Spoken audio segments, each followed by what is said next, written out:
Hello and welcome to an all-new episode of Anime Brain Freeze. We are your singing hosts. I am John. And I'm CC. And this is a show where we review all the anime series from the previous season we did and didn't watch start to finish.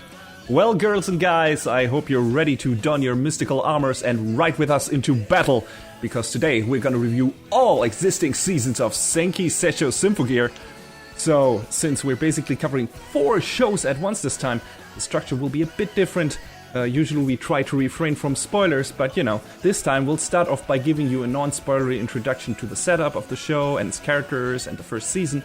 But since we won't get anywhere without being able to talk about certain plot developments in some of the seasons, we'll then switch to a spoiler discussion of Season 1, then we move forward to the non-spoiler part of Season 2, after that the spoiler section of Season 2, and so on. Also, at the very end, we will list our favorite Valkyrie, gear, and villain, so look forward to that. Anyway, we got a lot of episode material to talk about, so strap in, keep your favorite song in your heart, and your Ignite module at the ready. We'll be right back.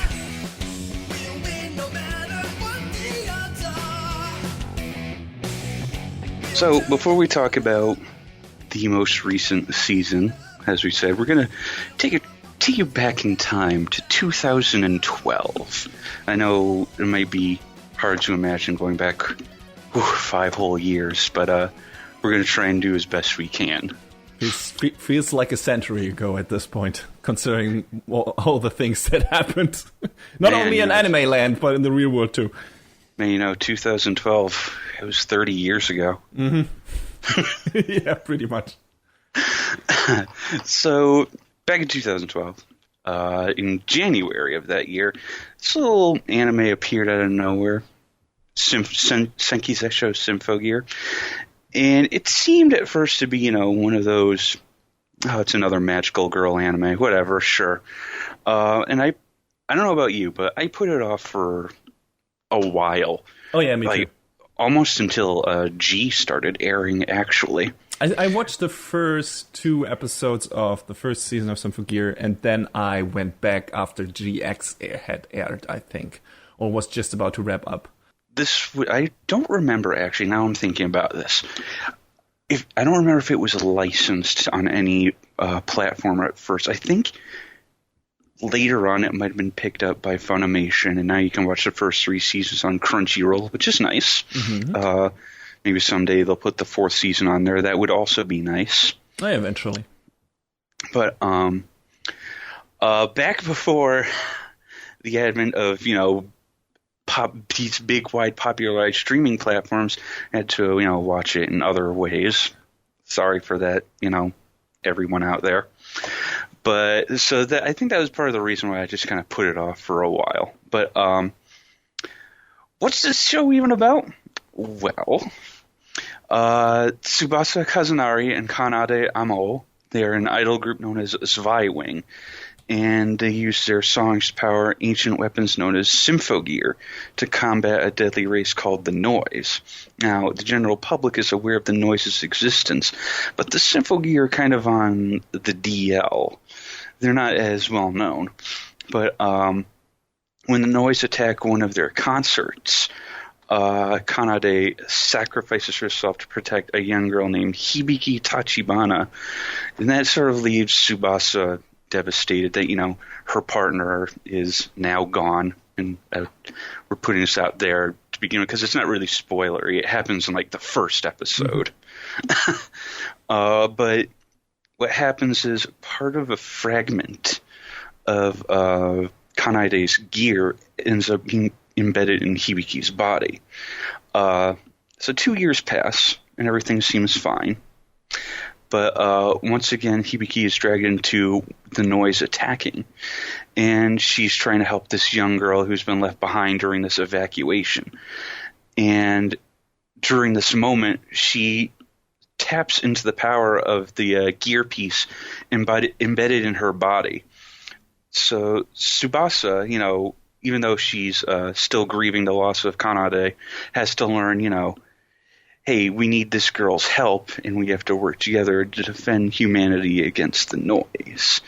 And that's sort of the broad strokes overview, no major spoilers about it. Yeah, the gears are basically like let's say, physical manifestations in the form of metal battle armors, physical manifestations of old relics, and in the form of crystals.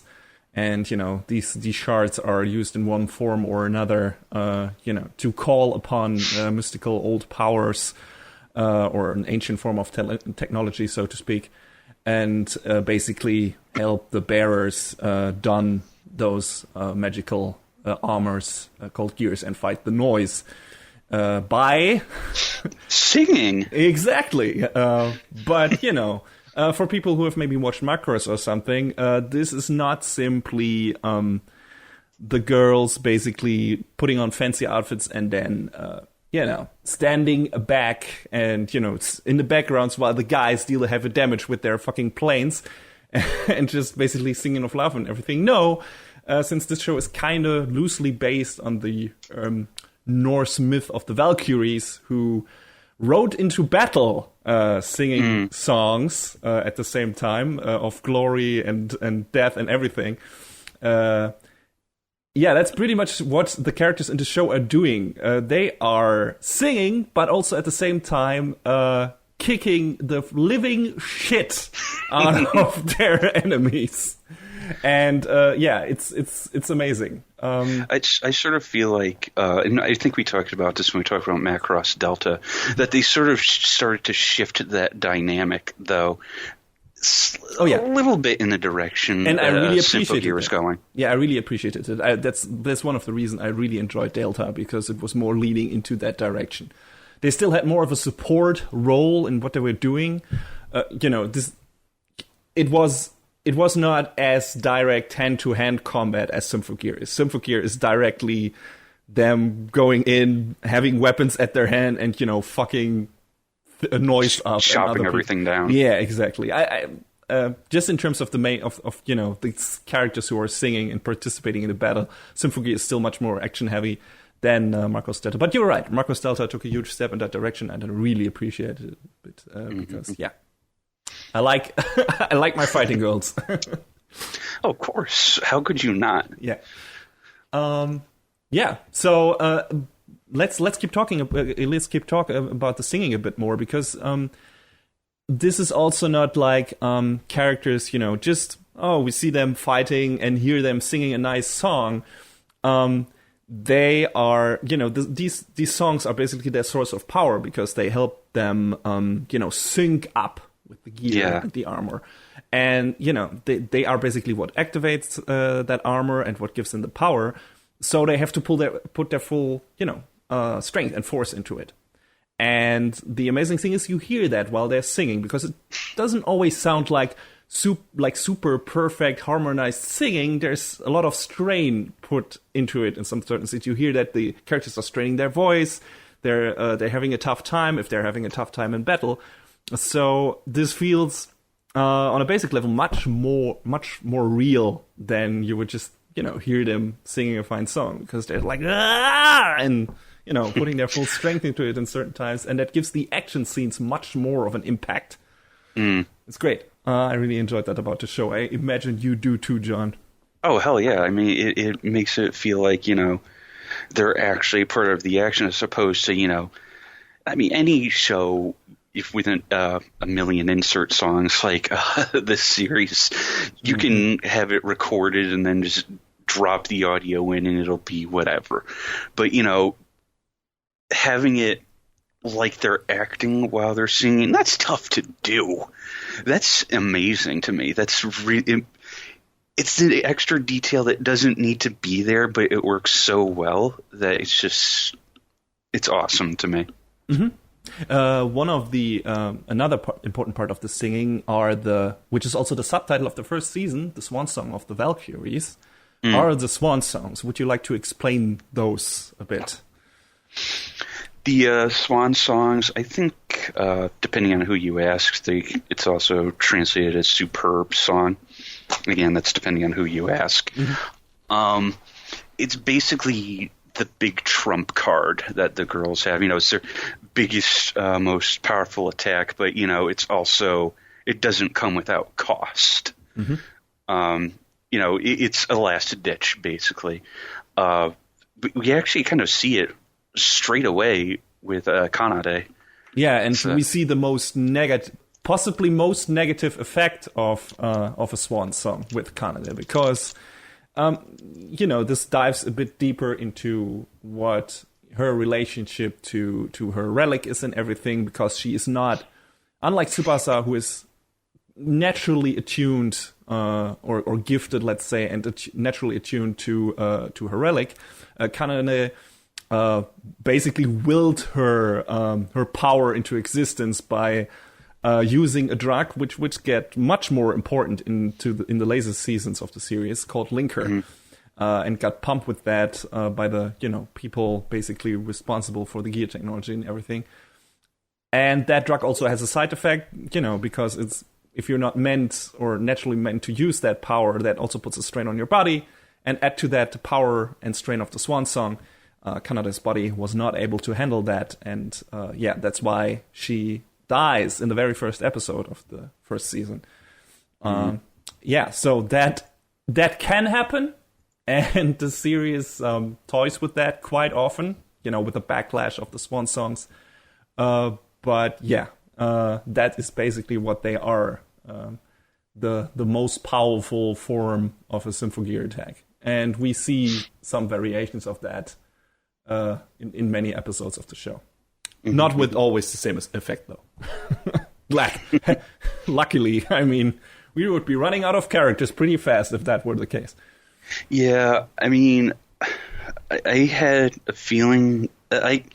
and we'll get to this as we go down the line, but I sort of had this feeling early on, like, there's going to be a lot of changes moving forward, aren't there? Just because, they make that impact very real right out the gate. So, but, again, we will talk about that. Yeah, let's talk a bit more about the first episode. What were you thinking about, what do you think about it in terms of doing a good or maybe not good job of getting you hooked on the series? Does it establish the characters well enough, the universe well enough? Does it give it enough mystery that you want to learn more and everything? What did you think about the first episode? I guess it's hard to talk about one magical girl series without talking about another one, just because you can draw parallels between X, Y, and Z. A show that had aired about a year or so prior to this was everyone's big favorite, Madoka Magica. And we all know that, or for those who have seen it, I should say, know that it was centered very firmly on the concept of pain and suffering and just despair. I mean, Madoka's kind of starts out differently. It tries to fool you into thinking that it's a classical magical girl show in the beginning, and then by the third episode, the big turning point happens, where you realize that this is a completely different kind of magical girl anime, and kind of a subversion of the classic, definition of that genre, maybe, or the classic examples that happened before it, like Sailor Moon and something like that. Symphogear, right from the get-go, is showing you, This is a much more maybe heavy thing in certain parts, and then maybe later switches a bit in the other direction again, just in terms of its message, because it does swing back a bit, but it does start off on a very dark note. Yeah, exactly. Note music. Get it? No, really, it starts, and that's also a thing. I just. Because it's been so long since I've seen the first 3 seasons, I basically marathoned all of them this week. And I forgot how fucking violent and bloody the first season is. Like, that gets toned down a lot in later seasons, and I was taken back a bit at the beginning because it was just not remembering it, but holy shit! There's so much blood in the first season. I forget if it was in the first or second season, but there's one particularly gruesome part, which again we'll talk about. So no, but people getting cut apart, riddled with bullets, and shit like the part where Kanade dies and all of that stuff, where the stadium gets attacked and all the people get killed by the noise, all of that is shown in brutal detail, and like, holy shit, man. Yeah, they were definitely going for that. This is a dark show, kids. Settle in. But yeah, then, you know, later on, this show is, you know, and I'm not giving too much away by saying this, but later on, this show is very much about bringing people together and you know, has a very hopeful and uplifting base message and theme throughout all of its seasons. So I would say that it takes a bit of a step back from that, you know, setup, you know, from that tone. But you know, I don't mind that. I don't need a show to be, you know, very dark and gruesome all the way through.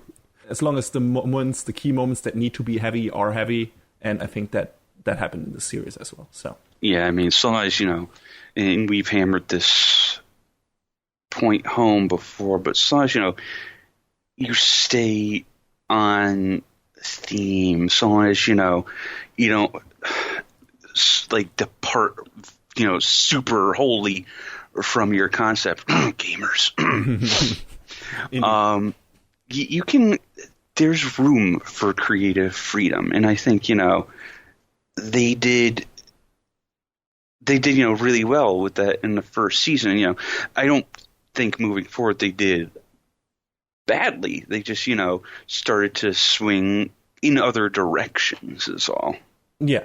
Sometimes more successfully, sometimes less successfully, you know, but that happens with pretty much all long-running shows, I think, both in anime and in American TV and everything. So, yeah, I wouldn't crush them for that. Anyway, maybe we should talk a bit about our main characters. Yeah, tell us something about Hibiki. She's, like, I guess the one thing you could say about her right off the gate is she's fiercely loyal to her friends and her family. She's just, you know, it's very clear she'd do anything for them.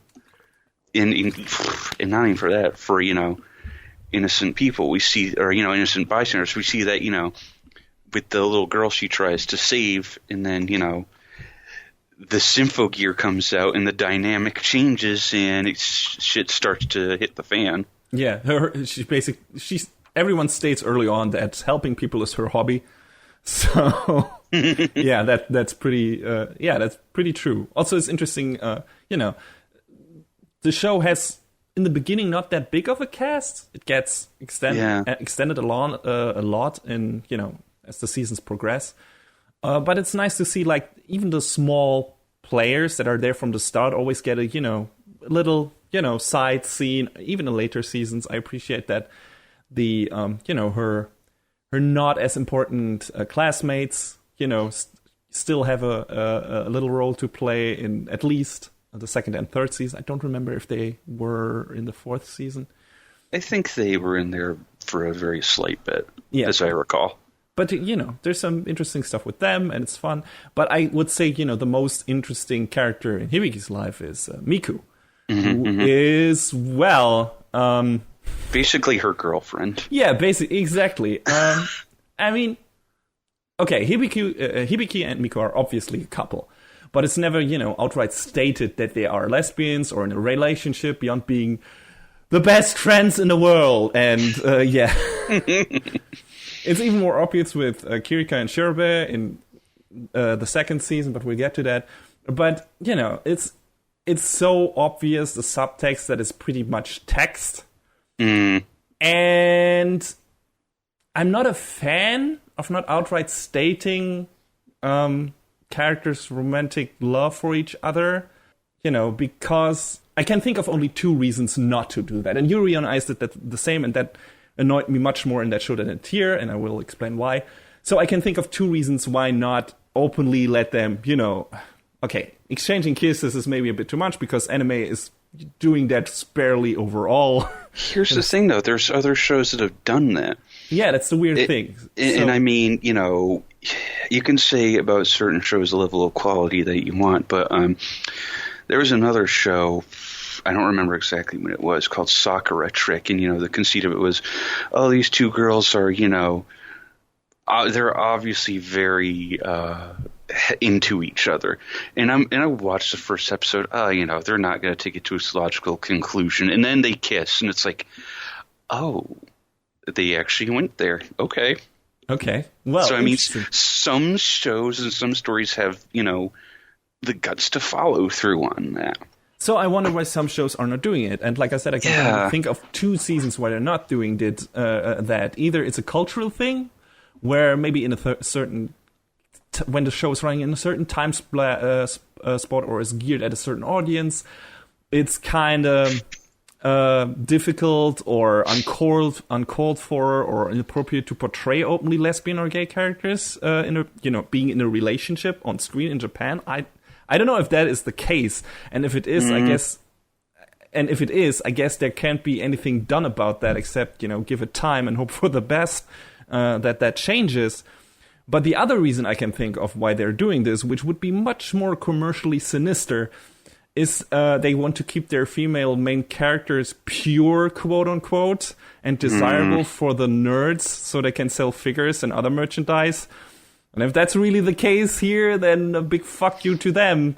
But I can't be sure about it, so yeah. Just, you know, 2 theories. Please, some of our listeners, if you know more about that, you know, enlighten us.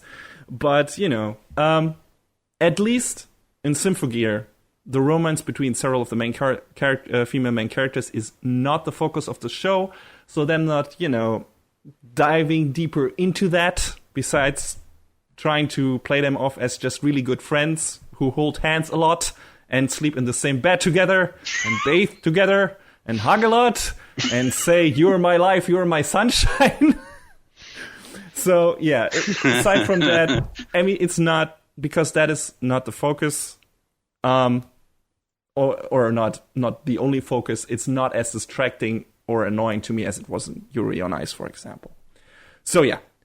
I don't know how you felt about that. I assume it didn't bother you either.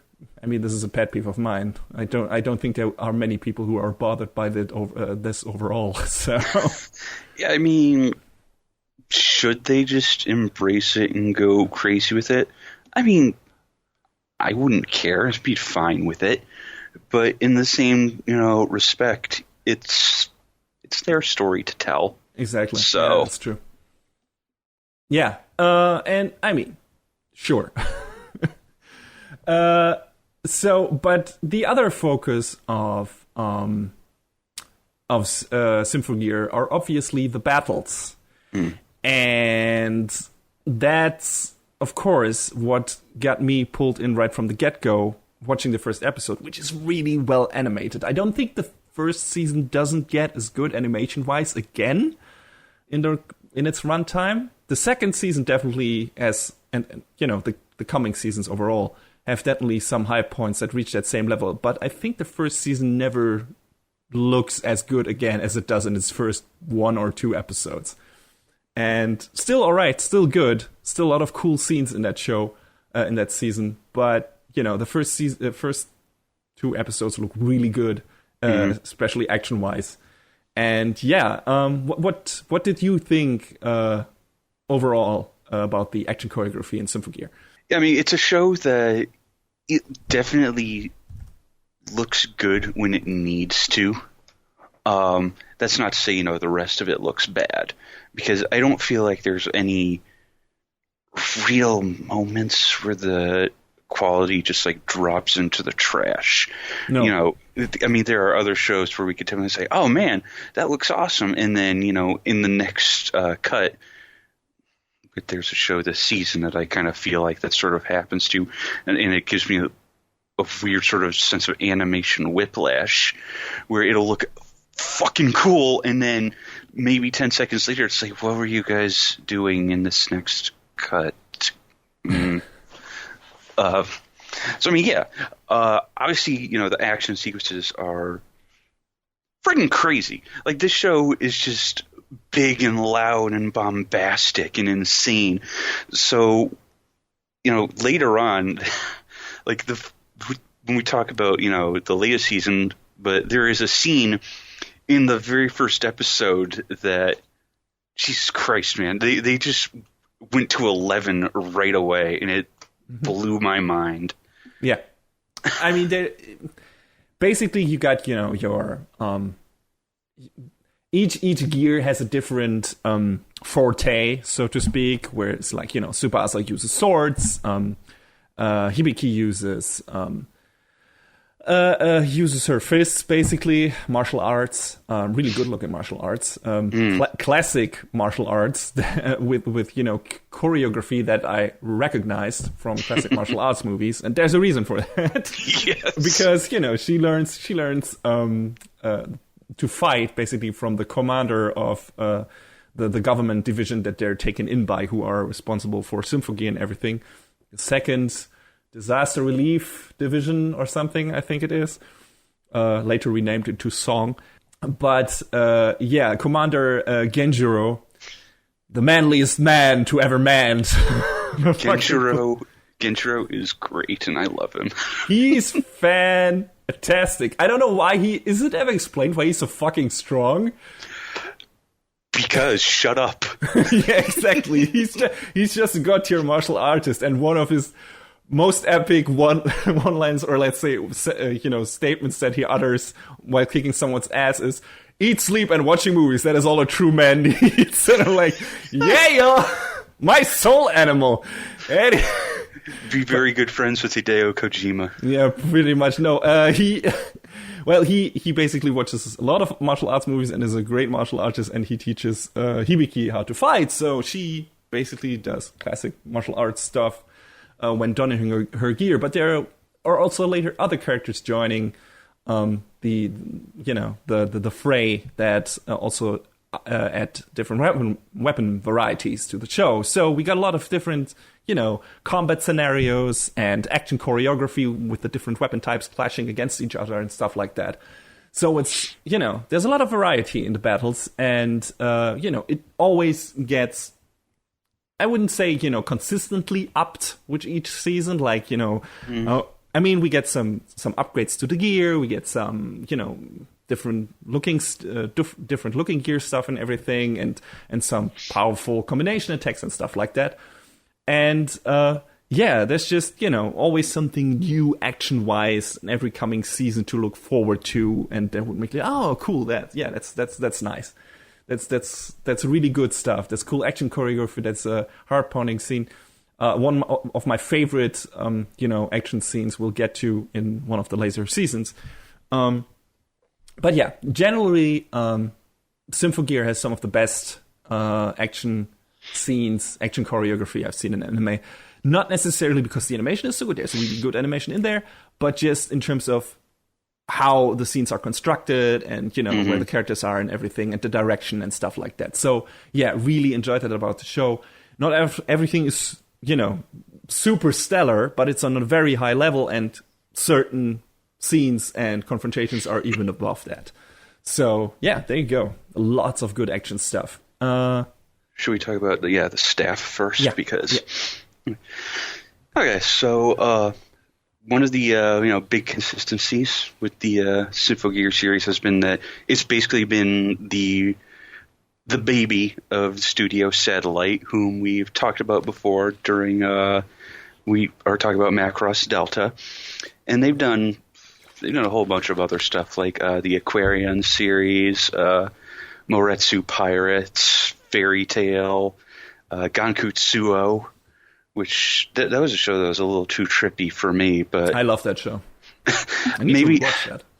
Maybe at some point I should go back and try watching it again, because I tried watching it when I was considerably younger, when it was still new, and I just was like, It's one of those. It's one of those adaptations of classic literature material that takes this basic story and puts it in a completely different scenario, and adds enough to it to make it even interesting for people who know that story. And a lot of anime have done that, and I really like anime trying their hand at adapting classic literature material. I wish there was more of that stuff still around, because I just like these classic stories being told in a new, crazy way, and Gankutsu did that, and I really enjoy that.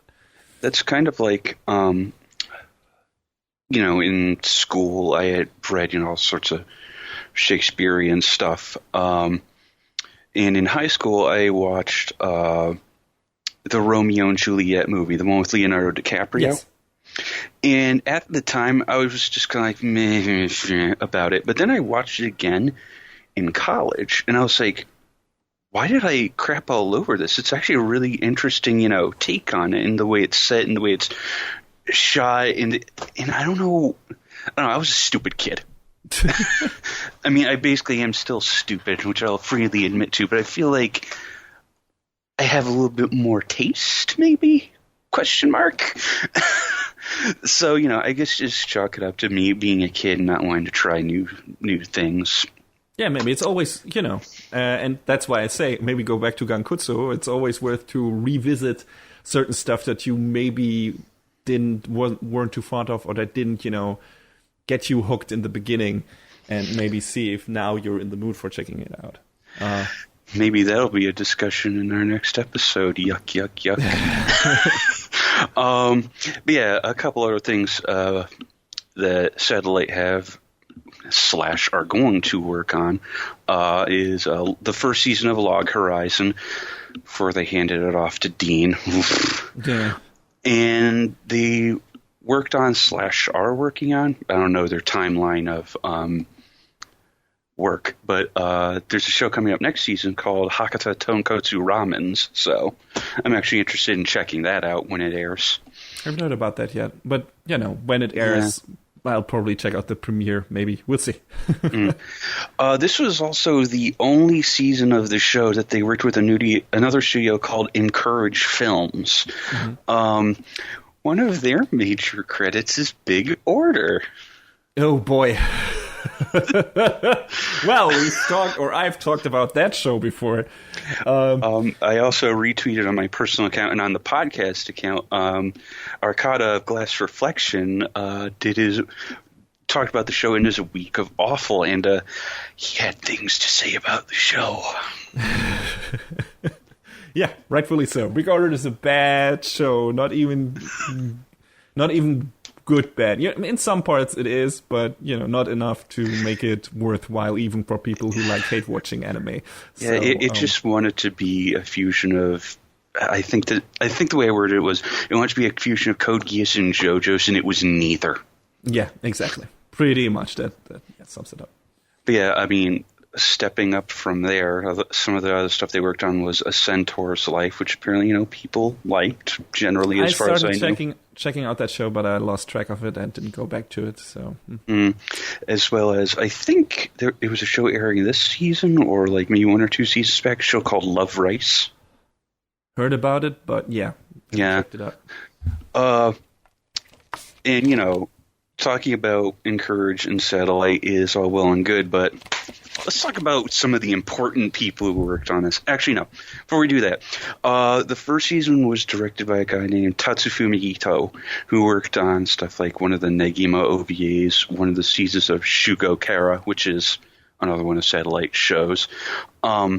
And he did a lot of episode direction on various other shows. Moving forward, though, there was a different director, Katsumi Ono, and maybe going back to what we were seeing earlier, maybe that's why the direction of the show felt like it changed a little bit. I'm not sure. Yeah, and I feel he had to find his footing first, but we'll get about that when we talk about G in the second season of Symphogear. Right. Now, the moment I've been actually wanting to talk about, because I find this super interesting, two of the original creators of this show are Akifumi Kaneko and Noriyasu Agematsu. If you know those names, you're probably intimately familiar with the RPG series Wild Arms. Hey, this is one of your old favorites, right? I remember you talking a lot about this. Mm-hmm. Agematsu was mainly one of the composers, and he's worked on some other shows like Bang Dream, Moretsu Pirates, a couple of the Nanoha series. And he's worked on some games like Final Fantasy Brave Exvius, Chaos Rings, The Little Battlers / Danboru Senki, Wild Arms 5, and Crossfire. Agematsu basically brought in a crew of like 5 other people to form this group called Elements Garden, and they've done music on a whole myriad of shows, and they have a whole bunch of names, under that label as well. I'm not going to go into the nitty-gritty of them because I want to actually get back to talking about Kaneko. But Elements Garden is composed of 6 composers: Noriyasu Agematsu, Junpei Fujita, Hitoshi Fujima, Daisuke Kikuta, Masato Nakayama, and Haruki Mori. And they've been all over the anime video game scene for years and years and years. So, when we say the music is a focus, there's a reason why, because, we've got all this talent thrown behind it and making it really, really good. And it shows. Yes, I'm going to point this out again later on, but watching the first couple of seasons, this was back before, I really started paying attention to staff. And there's a reason why I looked this up, and I was blown away in the 3rd season.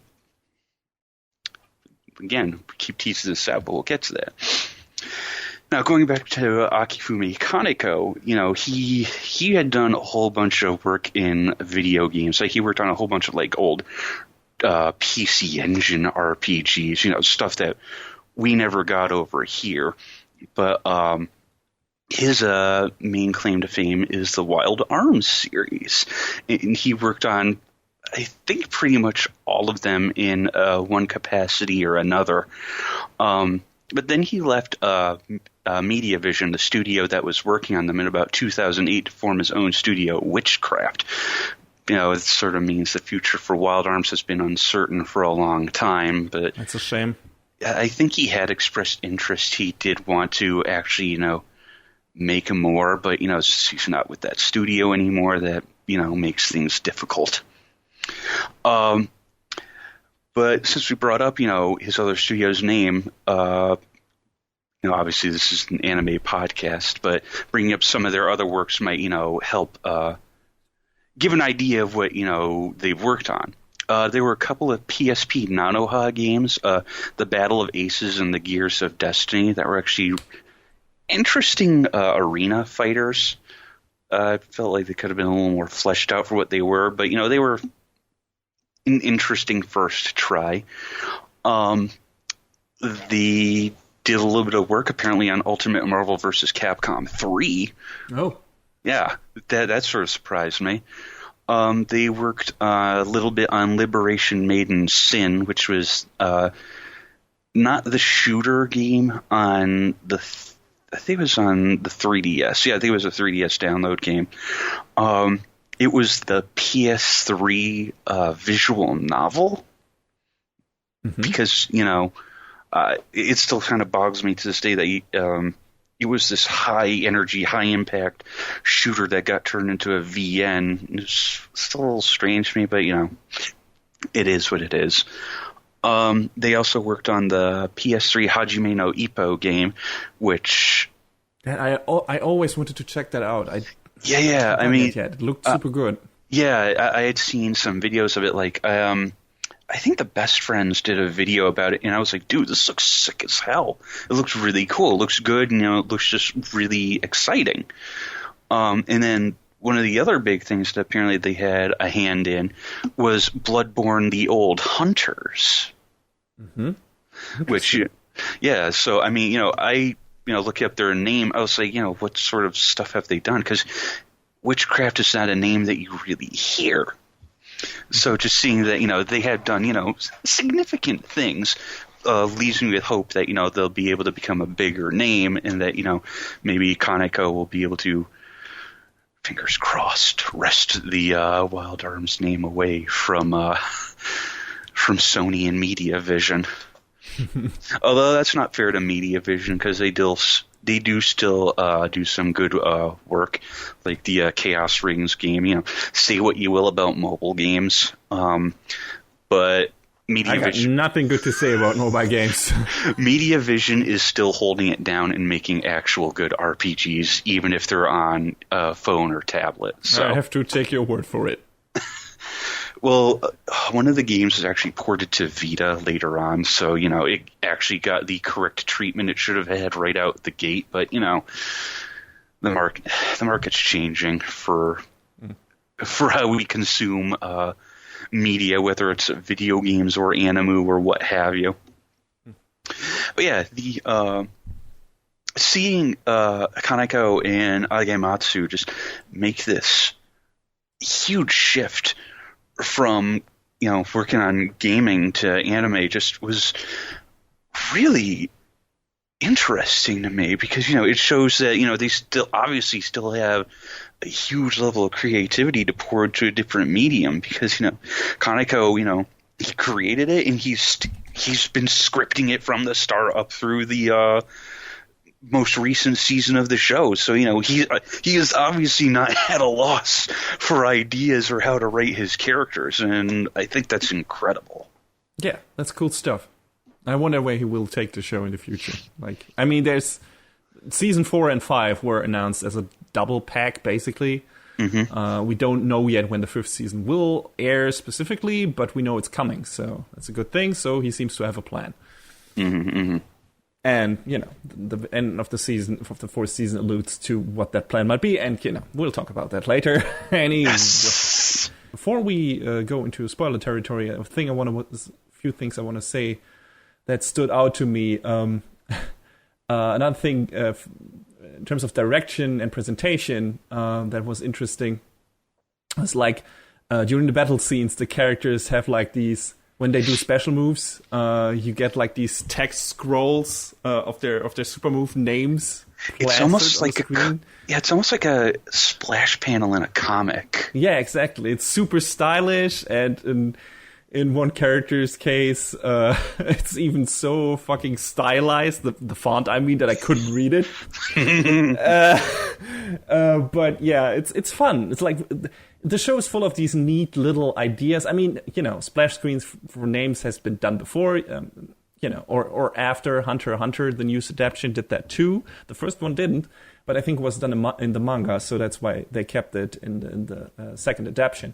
But, you know, another show that's doing it right now is Blood Blockade Battlefront. So there you go. Right, you know, Symphogear is not the only show doing that, but I think stuff like that always adds to the presentation. It's always cool, especially when there's so much emotion and power, you know, fueling into those battle scenes and everything. So yeah, I thought it felt really well to emphasize certain moments, and the names of the special moves are ridiculous and fun and cool and cheesy, and I love that. And might be a Street Fighter reference, might be reference to something else. Something that stuck out to me too when watching the first season. Hibiki is when doing the training montage with Genjiro, she's wearing like pretty much the same outfit that Makoto from Street Fighter 3 is wearing, with the scarf tied around her neck, and you know. I didn't really think of that before, but you're right. Yeah, so it has a different color, I think, but it's still fun. So yeah.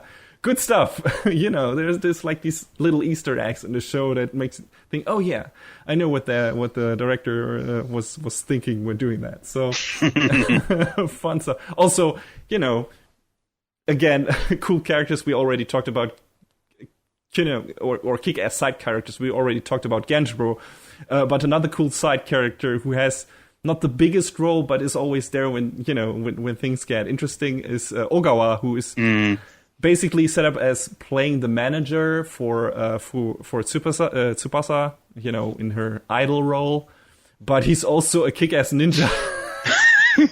And there's some scenes in the show that, you know, some could be throwaway scenes, but they always do a really good job to just, you know, make him seem like, why isn't that guy on the front lines? He's like a super badass, and he doesn't have any special powers. He's just, you know, a ninja, I think. So. Yeah.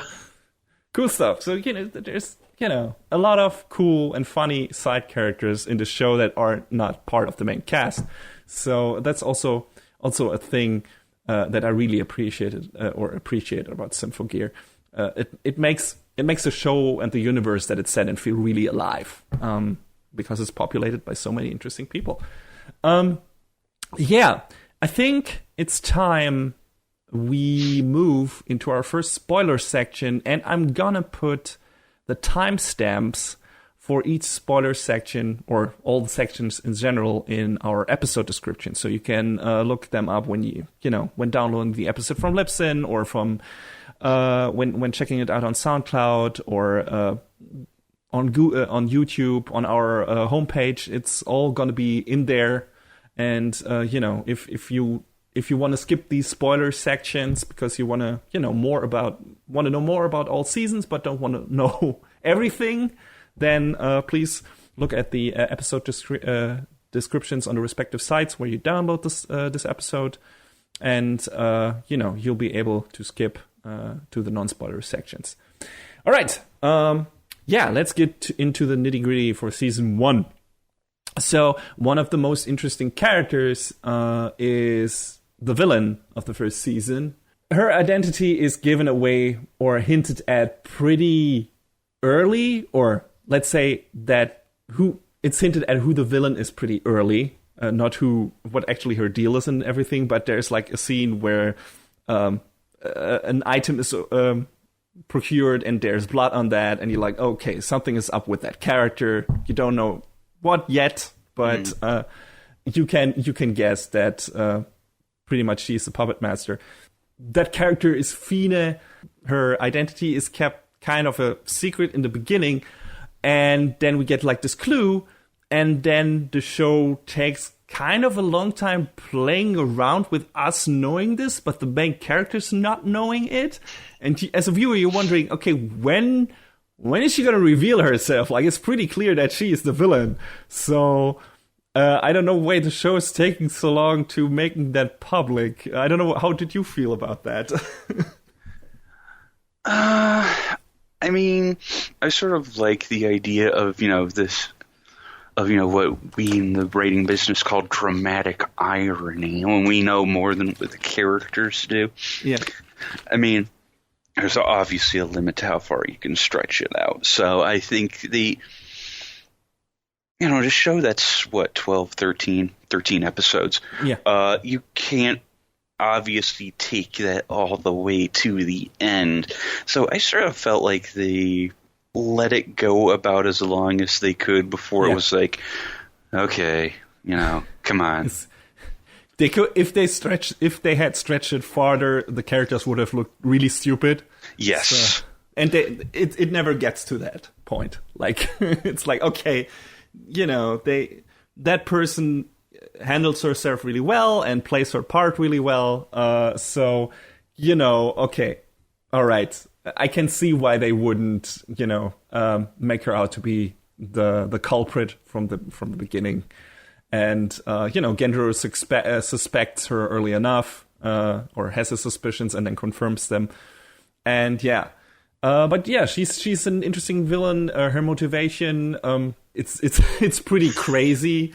Like, if you want to get down to who and what Fine actually is, like she's kind of an inherited consciousness that is, handed down through generations. Like, there are several people who have her genes and can awaken to her consciousness at some point, and their real self get discarded, and Fine is taking over. So she's basically like this old mystical consciousness that lived in ancient days, and it's even crazier than that. And that is linked to her motivation. Why is she doing what she's doing? Why is she what does she want to do with the Symphogears? What does she want to do with the relics? And what is her goal here? And we have to talk about that to get into, because it becomes an integral part in the later seasons and the motivation of the other villains or antagonists. And basically, the setup for her character is that she was a priestess in the olden days, and she was part of constructing the Tower of Babel, if I am not mistaken, trying to reach God or something like that. Or she was something along those lines. Yeah, caretaker of his. I think it was something like that.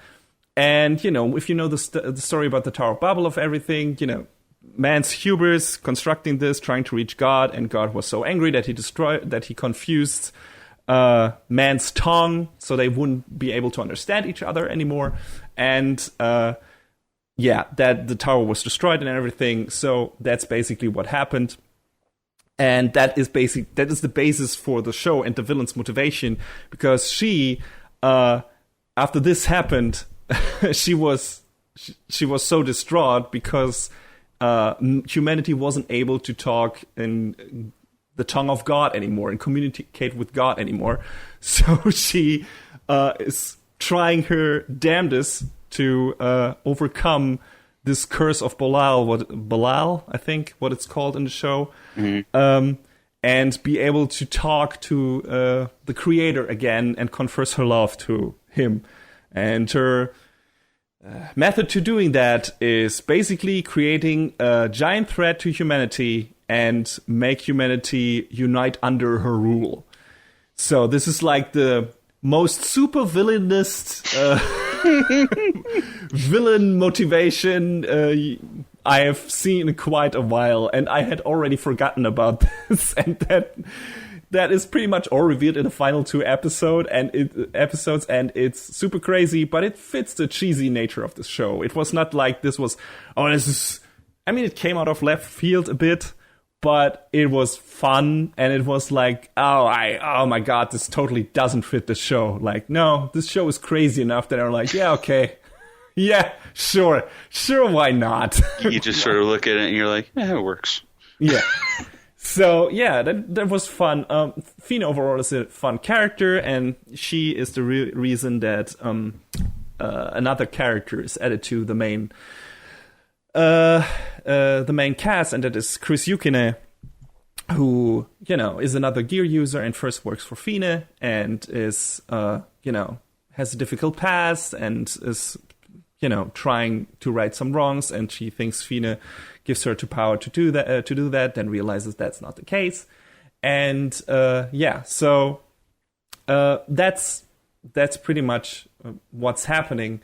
And the first season is about first, the characters clashing with Chris, and then once she's added to the team, it gets revealed to, who among the main cast Fina is, and what her deal is and everything, and then they have to unite to fight her.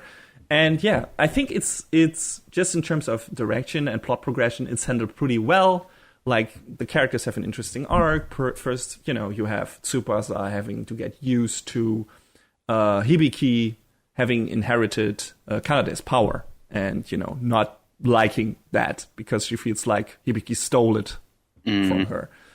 And that's, character-wise, is some of the interesting and strongest stuff, because you understand where Hibiki is coming from, and just wanting to help people. You understand where Tsubasa is coming from, because it's also hinted that she and Kanade were not only friends, but also lovers, and a pair, or in love at least. And, so that's all interesting and good, and that's a good arc. And then, Chris joins the fray, who has a troubled past, and her, switching sides and becoming a more, positive character is also pretty well handled and realistic, and it doesn't happen like out of nowhere, like, okay, now I'm good. As that happens with some characters in anime, it doesn't with her. So it's good. And as crazy as Fina's motivation is, I enjoyed the way her character was handled too. Like, the build up, how she's portrayed in the beginning, the mystery or semi-mystery around her identity and everything. So yeah, what did you think about the overall plot of the first season? I went into this show not knowing what to expect. So the overall arc, of the characters learning to get to know each other better, and the reveal of Fine. I just sort of felt like, for what it was, it all just fell into place the way it needed to. Everything that surrounded it, like the action direction and the music, it just sort of, helped to elevate it to be, more than just another magical girl show for me. Because this has basically become one of my favorite shows of probably this decade. If you ask me, what 5 anime should I watch? One of them's, the list is in there, is going to be Symphogear, so. I can understand that. Yeah, so the first season is a really good hit-off point for the show. The later seasons always expand on the mythology and everything, and on the lore, and the universe gets bigger and bigger. But just for the setup and start-off point, and introducing to you through the mythology and everything, it feels cool. Like it's a neat fantasy anime, and starts out not super small, but in a smaller way than it's later on, and the seeds for later story developments are there. And it's super fun stuff. Don't take it seriously, please. That's not what this kind of show is. Like, there's some more serious parts, and it's interesting. But you already can see in its first season what the style of that show is, and it pretty much adheres to that through all of its seasons and all of its runtime. A lot of the questions that are raised in the first season are pretty much answered. But then, with the coming seasons, you get new one and everything. But in the first season, we already get our answer to, who is behind at least on a surface level, who's behind the research and the gear stuff, who is behind the noise, at least, this version, who noise are basically what they are. It's like this ancient evil weapon created by ancient technology and everything. You have heard that in other anime before. And there's basically this staff that can open a portal to the world they reside in, and that's why they appear in our world. So stuff like that is explained, and then later seasons that stuff is added to that as well, and we learn new things and new revelations, and it never rests on its laurels, so to speak, story-wise. There's always something new we learn about its world and where it's going and everything, and it's cool. Oh yeah, one of the most fun and funny things in this show, which relates to our villain again, is for some reason, and they keep doing that, or let's say they keep that plot point for the later seasons as well. There's like this arms race between Japan and the USA, kinda, when it comes to Symphogear technology. And Fine, our villain in the first season, is pretty much working with the USA, and then, is betrayed by them and everything. But yeah, those filthy Americans. Those filthy Americans. But there are a lot of scenes where she talks to the American commanders in English on the phone. And boy, if you ever have heard more ridiculous and outright funny English in another anime, please tell me, because I have not. I didn't understand a fucking word Fina was saying. If it weren't for the subtitles, I would have not any idea what she was saying. It's fucking crazy. I mean, the guy who, plays the American lieutenant or whatever, does a decent job, I guess, at least in certain parts. But holy shit, I don't remember who the voice actor for Fina was, but nope. Well, her voice actress was Miyuki Sawashiro, and it's funny that we bring this up because she did a homestay when she was in high school in America to learn English. Okay. So you would... I love Miyuki Sawashiro to death, but you would think her pronunciation would be a little bit better. I maybe the script sucked too. That could have been the case. Yeah, might have been a part because the subtitles rearranged some of that. The Blu-ray subtitles rearranged of that translation too. Like maybe to make it just more coherent. Exactly. Like this characters wouldn't say that. It doesn't make any fucking sense. But yeah, I mean, complaining about other, people talking in languages foreign to them in a very bad way is kind of hypocritical, considering how bad we speak Japanese. But still, it was just funny. It was just super funny because I'm usually pretty good when it comes to understanding Japanese people talking English, but no chance with her, none whatsoever. Lady, what are you saying? Yeah, amazing stuff. Like, if there's a highlight reel for that on YouTube, I don't know. Please look it up. It's great stuff. It's really entertaining. So yeah, I think that got us pretty much covered on the first season. We got three interesting main characters by the end of it, and we got an interesting villain, but she gets disposed of pretty much finally at. I mean, she's brought up again in later seasons, but, that version of her is done. And, we move on to the second season, which is Symphogear G. Mm-hmm. And, so we go back into non-spoiler mode now. So we, right from the get-go, we are introduced to new important players, as it turns out. 3 new girls and gear users called Maria, Shirabe, and Kirika. And Maria's, first episode starts off with Maria being like an idol to joining basically forces with Tsubasa in a concert.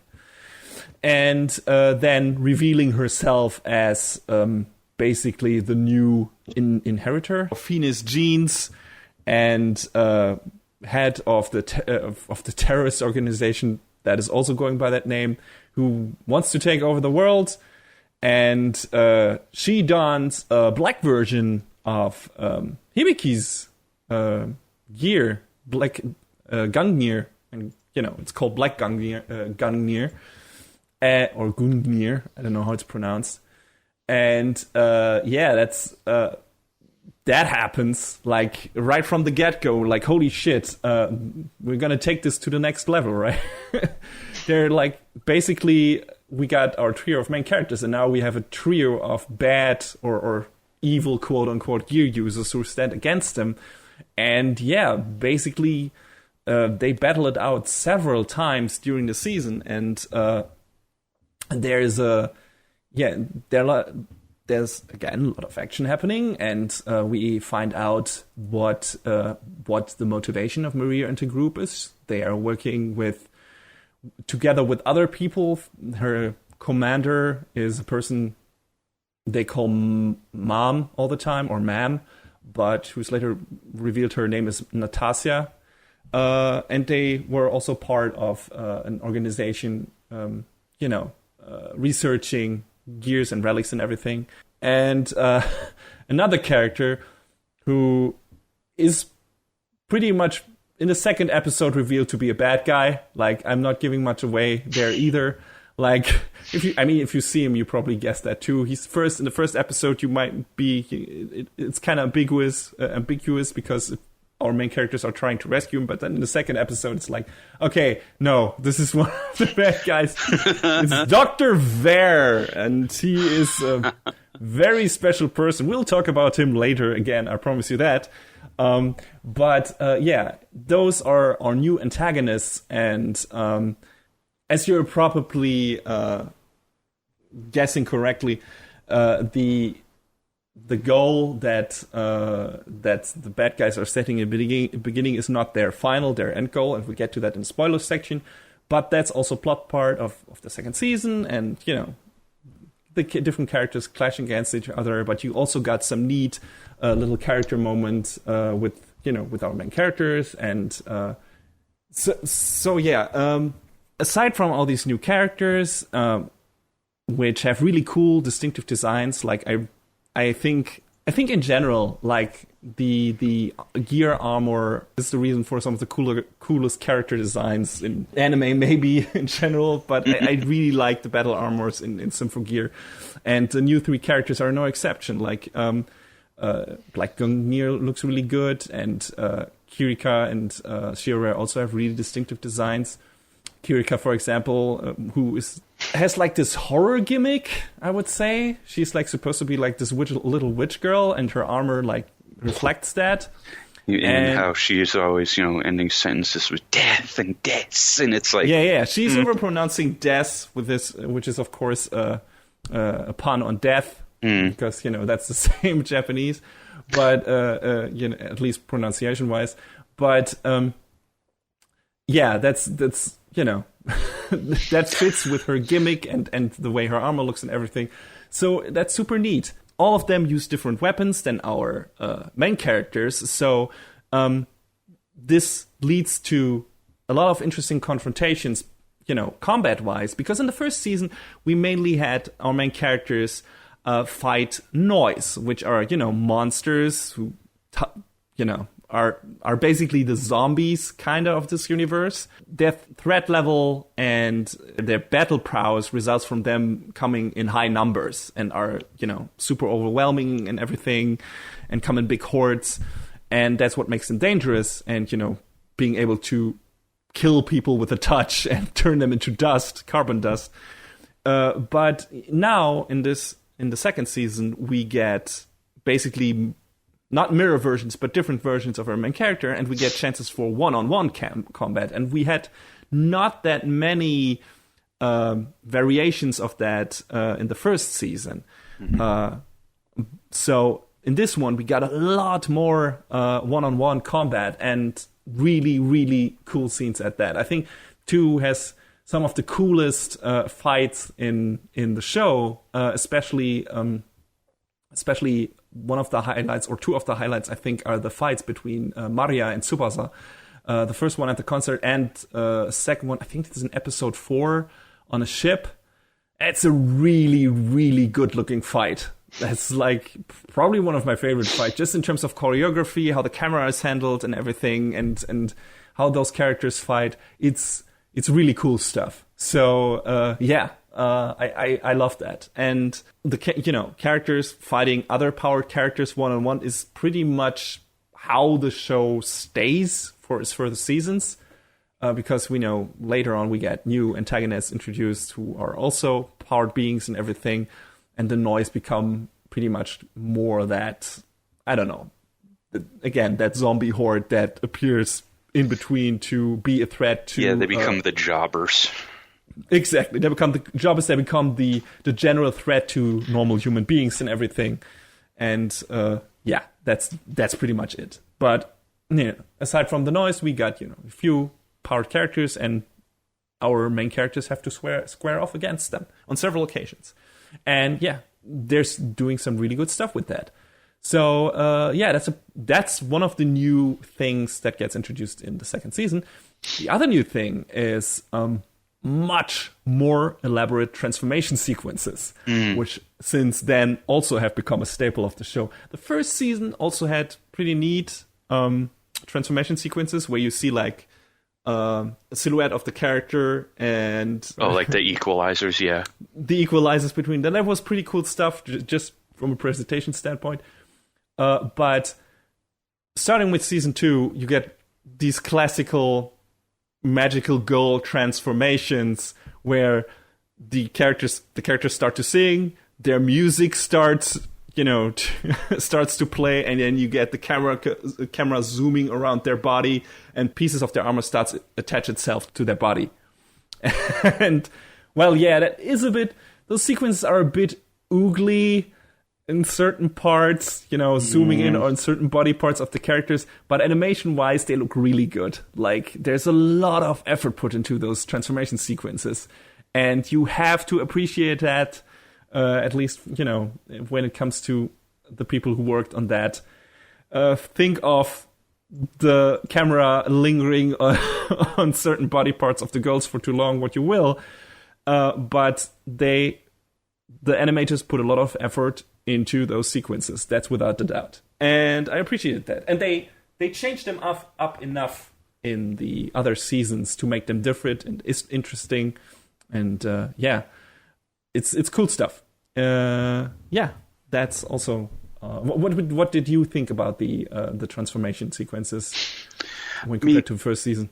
I mean, I felt like a lot of things about G were basically the logical next step, including that.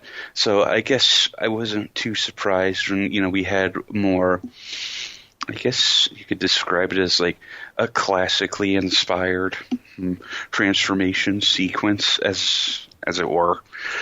So I guess I wasn't too put off by it, but I could see, why some people might be like, it's a little, for a show that's, doing its damnedest to be a little bit different. But I don't know. I thought, again, they're well animated. They're there to be there because, it's a staple. I mean, again, like I mentioned before, that might have been up to, the change in direction. So we get, like I said, we get new transformation, we get new characters, we get a lot of new songs. In that regard, the season ups the ante in a lot of ways. Plot-wise, G feels a bit like an intermission, in my opinion.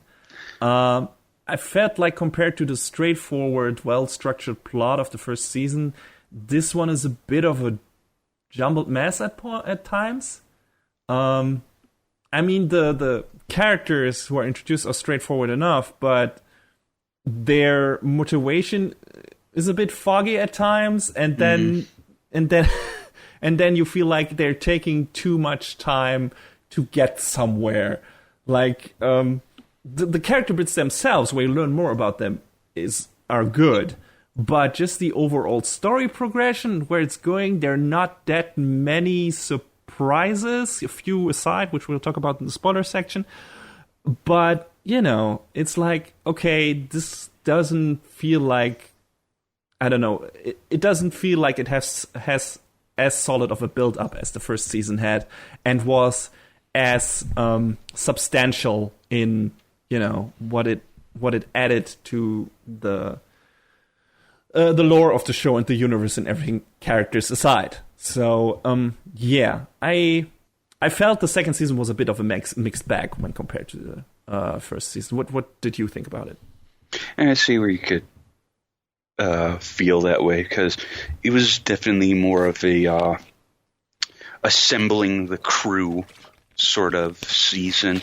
Yeah. Because moving forward, there really aren't a whole lot more additions to the cast.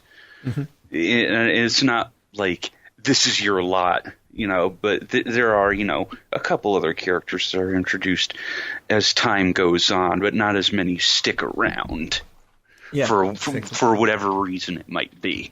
Yeah, it feels like, okay, we are introducing new characters, we introduce the basic setup of where they're coming from, what they're about and everything, and we have like this sometimes flimsy plot like written around them to make them, to make them make sense in this universe in the beginning, and make sense of why they do what they do and where they're going and everything. So, but it doesn't feel as meaty as the first season, and how the characters in the first season were introduced, and how they developed and their arcs and everything. So, okay, bit of a mixed bag. But yeah, let's get a bit deeper into that by moving again into our spoiler section for season 2 this time. If you don't want to listen to that, like I said, skip to our non-spoiler section for season 3. All right, so I believe the goal of Fine, the organization, is to raise ancient ruins from the ocean and stop the moon from falling to the earth. Because at the end of season 1, one of the final acts of Fine was to split the moon apart. Now what apparently the governments are keeping from people is the moon is actually on a trajectory to hit Earth, which would be devastating, of course, and keep that from happening. The organization called Fine, right, and Maria at the head of it, they use like this autonomous sentient relic called Nephilim to garner enough power to raise these ruins, basically travel to the moon and stop it from falling. That's their goal. It's like I said, it's a bit flimsy because they take too much time actually getting there, and not much is happening in between to further, just that. We learn more about Maria, we learn more about Kirika and Shirabe, but actually getting to those ruins and getting up to the moon, everything, that all happens pretty much in the last 2-3 episodes. And between that, you got characters fighting a lot, and stuff here happens. Stuff happens with the Nephilim. Stuff happens with Dr. Varen, everything. Who is, wow, implausibly crazy. Yeah, implausibly crazy. I'll talk about him more in that's a spoiler for this show, but I'll talk about more about him in a later segment. But yeah, he basically has like this weird twisted motivation to become a hero figure, and that's why he's doing what he's doing. But he's severely misguided and is using underhanded methods to get what he wants. So yeah, it's also a very wormy, wormy guy. So yeah, but yeah, that's basically what we're dealing with in this season. There are a lot of little neat character moments, like what I said, what we learn about Maria's and her past, with her sister and everything. That's pretty interesting. The epilogue to Chris's arc in this show, in this season, where in the first season we learn that, or she starts off as a villain, as an antagonist, and she joins the good guys and becomes part of the main cast. And at the halfway point of this season, or at the beginning of this season, we see that she has still some trouble fitting in, that she isn't used to yet, having kind of a normal life and a place to call home. But there's like this neat little sequence where she's at a school concert and has like this kind of self-realization that she's really happy with the current life and everything. And there was like a really heartwarming, nice character moment that I really appreciated. And I think it was pretty cool. Do you remember that? Vaguely. Oh, right. Man, it's been a... You did better than me rewatching as much as you did. I just didn't have the time to, so... I didn't too. I had to skip through the final moments of GX. But anyway, yeah. But that was like a moment I was like, okay, that feels like the logical conclusion to her arc. Like, she's finally where she needs to be and everything. So it was nice that they continued with that throughout this season and didn't like end on where they left on the first season, which was still kind of a... I'm helping but I'm not really sure with who I am yet, or this version of me. So I like that they keep working on that. And that's also something which, happens in later seasons. The characters always get elaborated on. They don't stick with with how they developed a certain character and then not touch them again. It's one of the things that I would criticize about One Piece, for example, and that can be attributed to its enormous runtime, but a lot of the characters stay the same characters for a long time. Yeah. And there's nothing added to them. There's like, okay, you got your basic story, origin story for these characters, and those are really good in One Piece. They're fantastic. Every character has a heartbreaking, fantastically written origin story. I think One Piece is one of the best when it comes to that regard. But once those stories are wrapped up, we get basically almost no character development with these characters beyond that. And Symphogear doesn't do that. It's like, okay, maybe those characters like don't get a really crazy character turn out of nowhere now, but we always learn something new about that with each season. Maybe not every character in every season, but everyone, at least at some point, gets to, change in different way or learn something new about themselves, or we learn something new about their past and their relationship to other characters and where they're coming from, or they have to question what they have been doing and have to have to evolve in a way to get a new power and everything. So the theme of growth and change is always present in the show, and I really appreciated that overall. I think one of the best seasons in that is the next one, but we'll talk about that.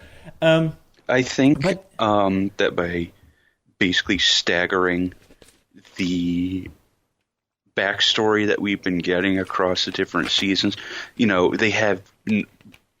I wouldn't mind, having like a more character-driven plot. I'd be down with that. Mm-hmm. But I think it helps to keep the core story that they try to tell in each season moving forward. Because then otherwise, you would have one season bogged down with nothing but backstory. And, while that could be neat, I could see people, sort of being like, yeah, but, okay, and then what? For, the main impact of the story. Also, it mixes things up enough. Otherwise, you would only have fighting and normal plot progression, but it's always, this way you always get some interesting characters in between with characters you already, or you think you already know. So that's good stuff. Like, this is like, there's no need to bring, like you said earlier, the cast gets not advanced that much after season 2. Like, there are not that many new cast members added to it, but, they don't, again, rest on their laurels when it comes to character development. We, get to learn more about the main characters, and thus they become more endearing to us and more relatable and everything.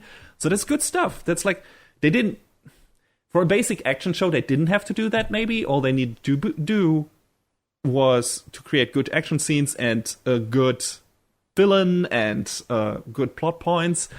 And I think they did not do as good of a job in season 2, like I said. But then again, you can attribute that to maybe having a new director or partly new crew and everything, and they had to find their footing again. And season 3 did a much better job in that regard, and we'll get to that.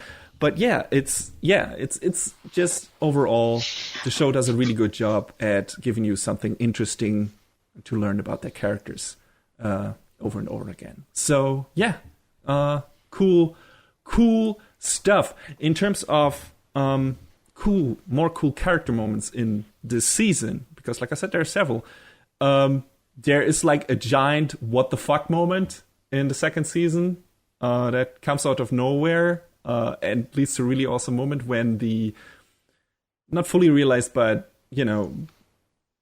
a version of the Nephilim, which is like this hulking monster, just Hibiki fights it, and then he suddenly bites, when she punches him, he bites in her arm and just tears it off. God. And it's like, what the fuck is happening? Thinking about that scene is still painful. Yeah. It's really, it comes out of nowhere, and it's really surprising. It's like, what the fuck is happening? And that leads to new development and everything. And I mean, the crazy shit is they don't dwell on it. You see him chewing it down, and it's like, or you see it chewing her arm down. It's like, Jesus fucking Christ. Well, it's a cliffhanger for the episode. So if you watch that on a weekly basis, they would have dwelt on that for an entire week. But, you're right. Like, immediately at the beginning of the next episode, they pick up where it left off by Hibiki going fucking berserk, which she already did in the first season. And that also becomes a plot point because, she is, like we already mentioned in the story summary for the first season, some shards of Gungnir are buried in her chest because, she got struck by them when Kanade's gear got scattered. And that means she has, because her body is slowly fusing with these shards, she has like a different kind of power level than the other characters. And sometimes when she can't control it, or in a situation where she's like, severely harmed, she goes apeshit berserk. She basically becomes like a black shadow with red eyes, which is super cool. Yeah. And goes apeshit. and is a danger to not only her enemies but also her friends. And that becomes a real trouble throughout the course of the season, and is one of the more interesting aspects, because the shards are starting to fuse so much with her body that it becomes poison, and she runs risk to die, or at least become something else than human. So the reason they solve that is kind of a cop-out, you would think, which is basically like in one scene, her friend Miku gets abducted and then turned into a gear user remotely controlled by Dr. Vare. And then she unleashes an attack to break a seal or something. But that attack is like, she is donning basically a gear and a relic that can delete or destroy or evaporate other gears or traces of relics in somewhere, even in people's bodies. So what happens naturally is, to free Miku from her gear, basically Hibiki throws Miku in her own attack, and both of them like get hit by that beam that basically eradicates relics or gears. And so the shards that were embedded in Hibiki's body get, destroyed. So it's a little convenient. It's a little convenient, but that is also leading to a plot development in at the end of the fourth season, kinda. And we'll get to that. So but overall, that scene, you feel like when you see that, okay, this is a bit of a cop-out, because it's like super easy and convenient. But at least it's foreshadowed enough, and the characters talking about that, that specific relic and everything, that it doesn't come out of nowhere. And also it's fitting that Miku is the one to save Hibiki's life, so I'm fine with it. And that was also just, a pretty cool scene where Miku is revealed to be a gear user and controlled by Vare. And you think at the beginning, okay, she can't do so much because she's pretty much on autopilot. But holy shit, she almost kills like 3 of our main characters. So yeah, it's pretty crazy. Also, I liked her gear outfit. I thought it looked pretty cool.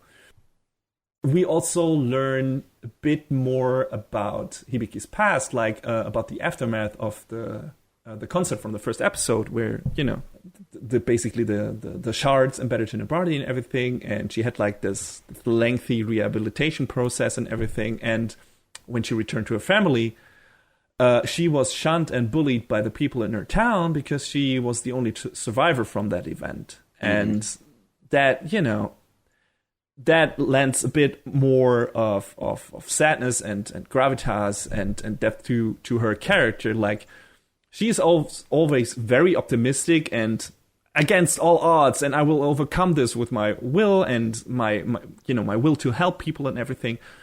And you wonder if that is that like a natural thing for her. But with this, you learn that, okay, she had to overcome a lot of hardships. It's not like she had, aside from being in that horrible accident, it's not like she had a super happy childhood. She had to fight basically to become so positive and stay so positive. So that makes her a much stronger character and makes her look even, cooler and, makes you want to root for her even more.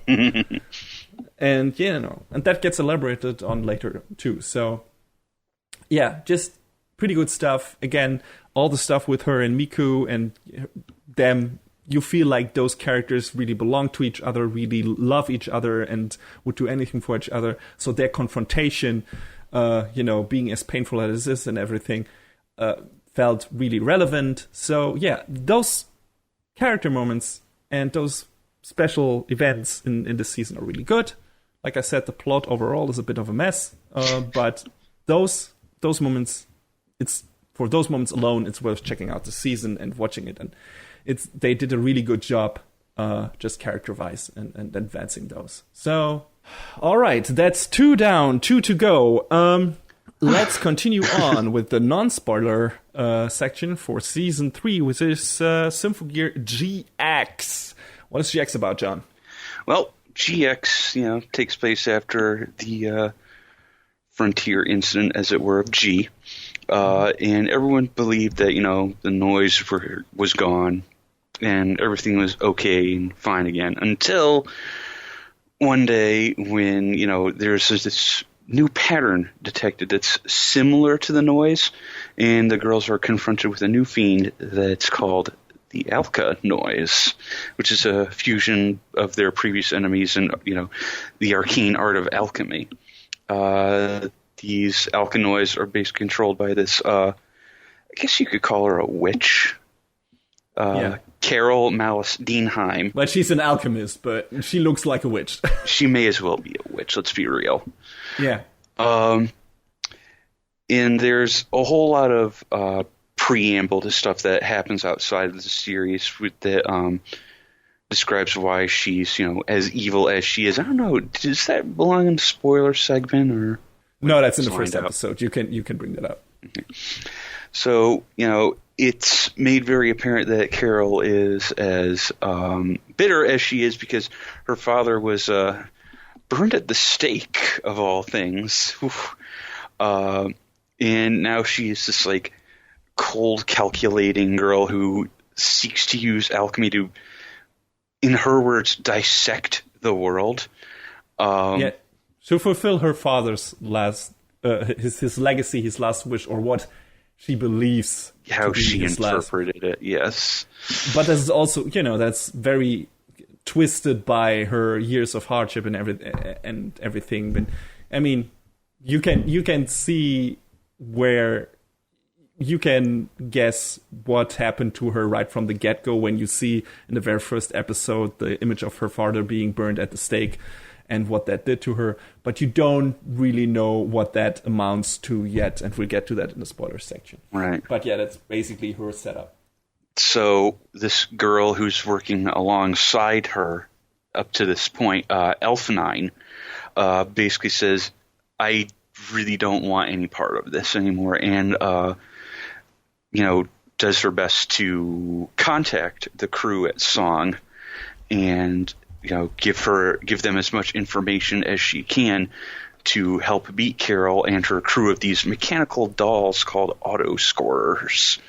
Who all very distinctive, cool designs, in my opinion. Apparently, I was doing a little bit of reading about them that each one of them is based off of a different sound theme, which of course makes sense. But it's not all of them are what you would think they'd be, I guess. One of them is supposed to be a music box. There's a cuckoo clock. One is a metal clock, I guess. But it makes all sense because it's mechanical themed and they're all dolls/robots. Yeah, I mean, it's sort of heavily implied through design and through action, but I sort of feel like it's with a couple of them, it's hard to really get across what they were without, doing a bit more reading, to be honest. And they're all elemental themed. Each of them has one is water, one is earth, one is fire, one is wind. You know the drill. Yeah. But yeah, that's cool stuff, and they get the respective colors and everything, and I think they're all a bit dance themed. They move like these figurines you would expect to see dancing in a snow globe of a ballerina and something, and every one of them has a different dance. One is moving keeping up her skirt in a flamenco. One is this ballet ballerina dancer, and yeah, it's just very striking visual design for those which are basically just, I wouldn't say call them throwaway minions. It's not like they have very distinctive characters. It's just there isn't much development behind them. They have a certain job, and we don't learn what that job is from the beginning. But aside from that, they're just tools, and the main villain. Yeah, they are there to be foils for the characters, and not the main big bad.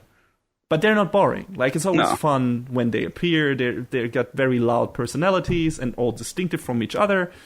And it's they, of course, are very battle savvy. Like, so much that our characters have real trouble fighting them at the beginning. So.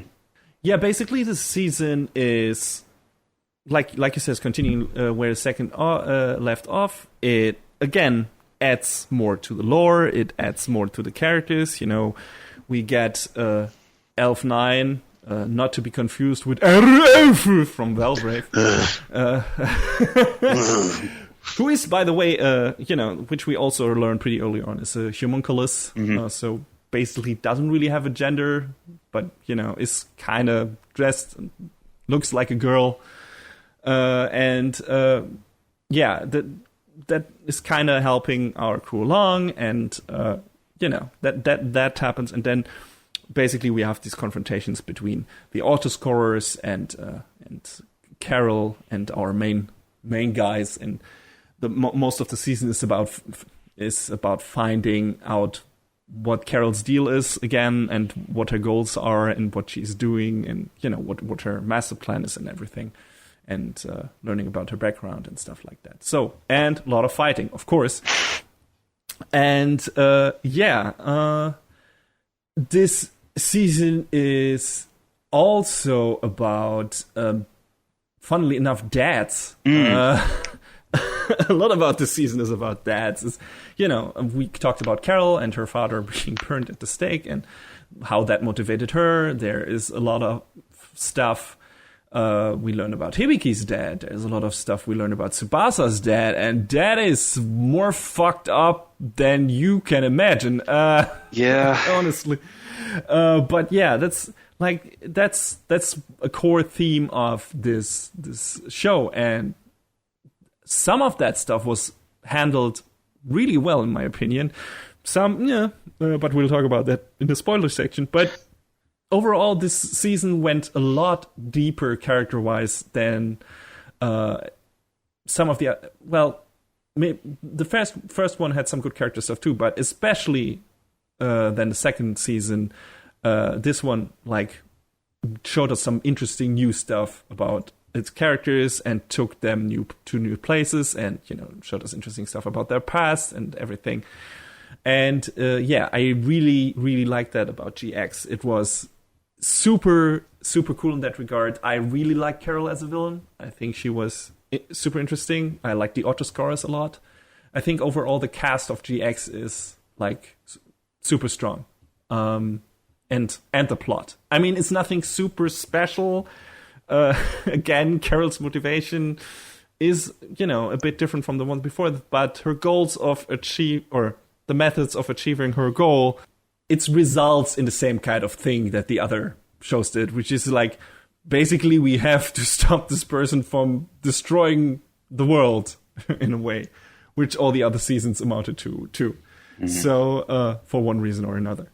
So, but yeah, this is, the way the show handled that was, in my opinion, pretty good. And just from an overall plot point, and how it was structured, and how the character moments were set up and everything, and how the characters involved, and all the new stuff we got, new transformation, new armor variations and everything.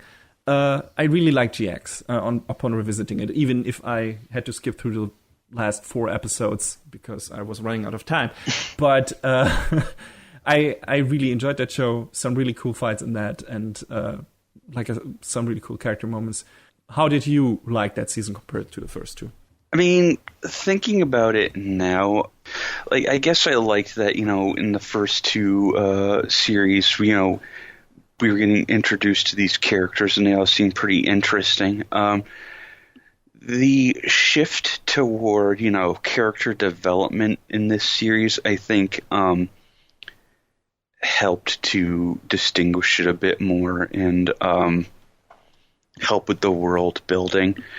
I mean, Carol is, from design-wise, with her powers and how, they sort of changed the dynamic on that a bit is cool. I agree that still the motivation was a bit,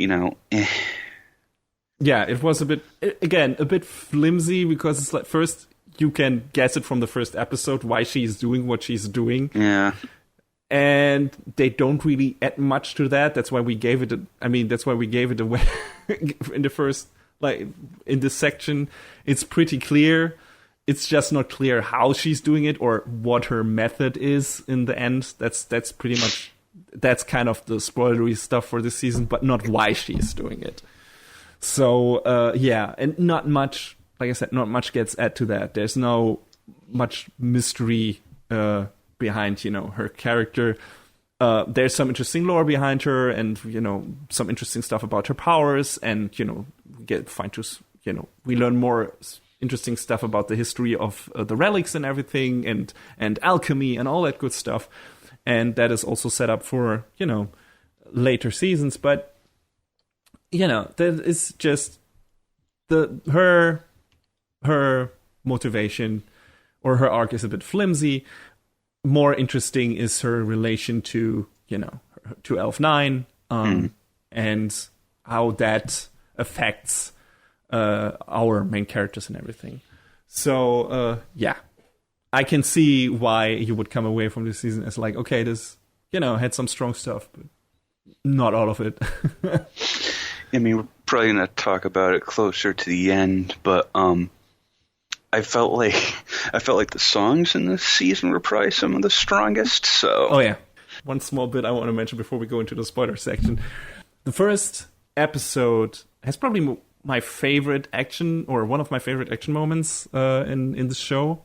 The girls, basically there's a space shuttle returning from the moon, collecting stuff that was left there at the end of the second season, and shit happens, and there's trouble, and the girls have to rescue the space shuttle. And that is such a fucking great sequence with a lot of crazy shit happening and super enjoyable. And one of the best moments is when they're already like in landing, and there's like this fucking mountain in the way. Yes. And Hibiki has to punch a hole through it. And in all that crazy chaos, there's one of the smaller side characters, a team of on the team of Song, the organization behind Symphogear, who's like one of the coordinators, and he's just dryly stating, this mountain is now only the third highest one in the world. Oh my god! Just like you just said it so deadpan. Yes. Basically. Yeah, so, okay, this is an information I have to give because I'm a coordinator and everything. It's just like, now this mountain is only the third highest in the world. Yeah, thank you. Thank you, Fujitaka. Just so matter-of-factly. Yeah, it's amazing. That killed me when I saw it the first time. It absolutely killed me. Really great delivery by the voice actor. I love that. Like, this show has a lot of smaller, great jokes like that, but that was the one that stood out most to me. So I had to name it here, and I think it doesn't belong in the spoiler section because it's in the first episode. But it's great. I really enjoyed that. The show has good jokes too. There you go. Anyway, let's move on to the spoiler section for this season. So, like I said, there's not much to spoil about the motivation of the villain because it's pretty clear from the get-go. You learn a bit more about her past life, who Carol was and her relationship to her dad. But it's pretty clear that her dad was killed because he was, performing alchemy and, making miracles happen, and people didn't accept that. And, that's why he was burned at the stake. Basically, it's maybe a bit more complicated than that, but yeah, that's basically what it amounts to, and she blames the world, and because her dad says at the beginning that he wants her to live longer in the world because, and that is not really specified what he said after that, but Carol draws from that he wanted her to learn more about the world, and because she is so hurt and traumatized by losing her dad, she is like... and because she's alone, which is also a very important part, she basically capsules herself off from the world and decides that the only way to learn more about the world is to dissect it and basically split it up into small little pieces and look at it scientifically. And she wants to do that with the help of a giant fucking castle from a different dimension called the Chateau Typhage. I think that's how it's pronounced. And to summon this, she needs a lot of energy, and that the way she collects that energy, and that is the big spoiler, I guess, is by planting Elf 9 as kind of a spy. Well, not really a spy, but as a seed into Song, into our main group. Yeah, but that sort of happens without Elf 9, so not she. Exactly. What I found was interesting is she doesn't want to go along with Carol's plan, so she helps out with Song, unknown to her. Oops, guess what? That was my plan all along, which, you might be able to be like, but I still thought it was an interesting tidbit that, this character made her own choice, but it most definitely worked against her.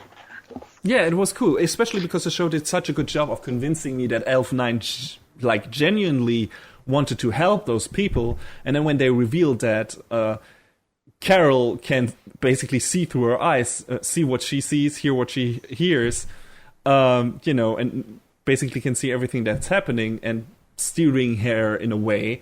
And, what happens is our main characters can't beat the autoscore at the beginning, so they need a power upgrade. Mm-hmm. And the key to that power upgrade is Elf 9. She helps making use of that, an old heretic, an alchemist technology, and develops a thing called the Ignite module, or Dying Slave, which is based on an ancient cursed weapon, cursed sword called the Dying Slave. And what that module does is basically fuse with the character and with the Symphogear, and basically artificially put them in the state that Hibiki was in sometimes during the first and the second season. Basically turn them willingly into berserkers, switch the berserker mode on, but in a controlled way. That doesn't work out from the beginning perfectly. It's really hard to handle the Dying Slave, the Unite module in the beginning for our main characters, but they get a grasp on it after a while. Maria has a bit of more trouble with that than the other characters, because she, after losing her gear in the second season, and or giving it back basically to Hibiki because she's earned it and everything, she now has to basically materialize her own gear again, or her own, find her own relic and stuff like that.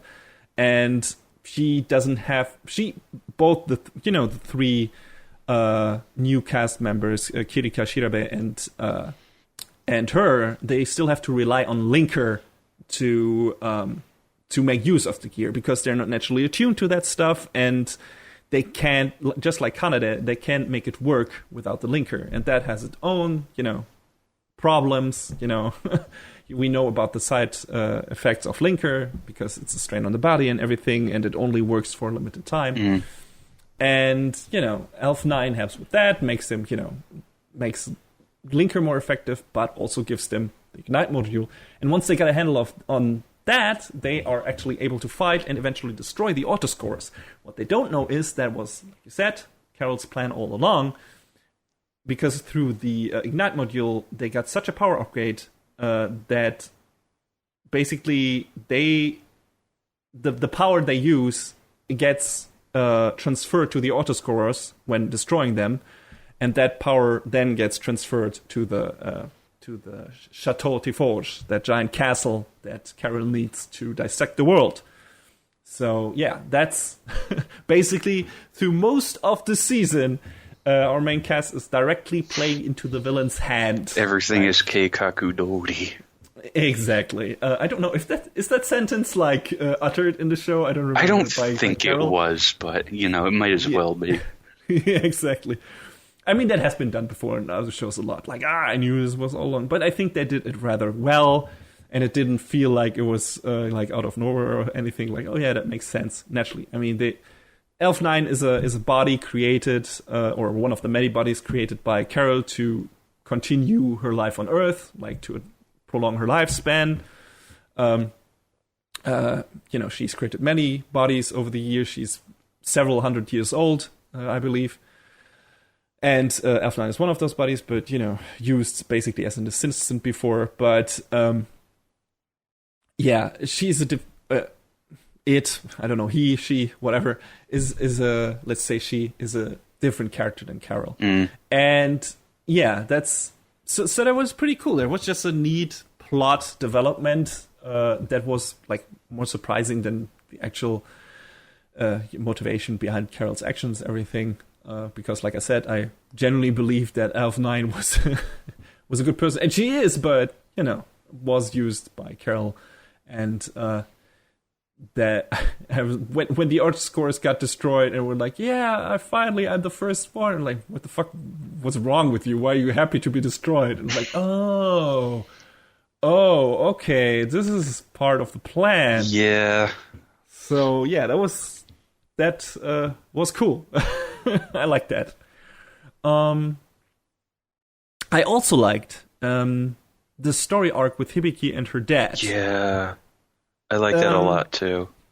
Yeah, I didn't expect that from the show, that it would dive like a story beat of that kind. Basically, what happened is, I don't know if it happened after she got wounded in the concert or before that, but Hibiki's dad basically ran out on their family, and deadbeat asshole dad, basically.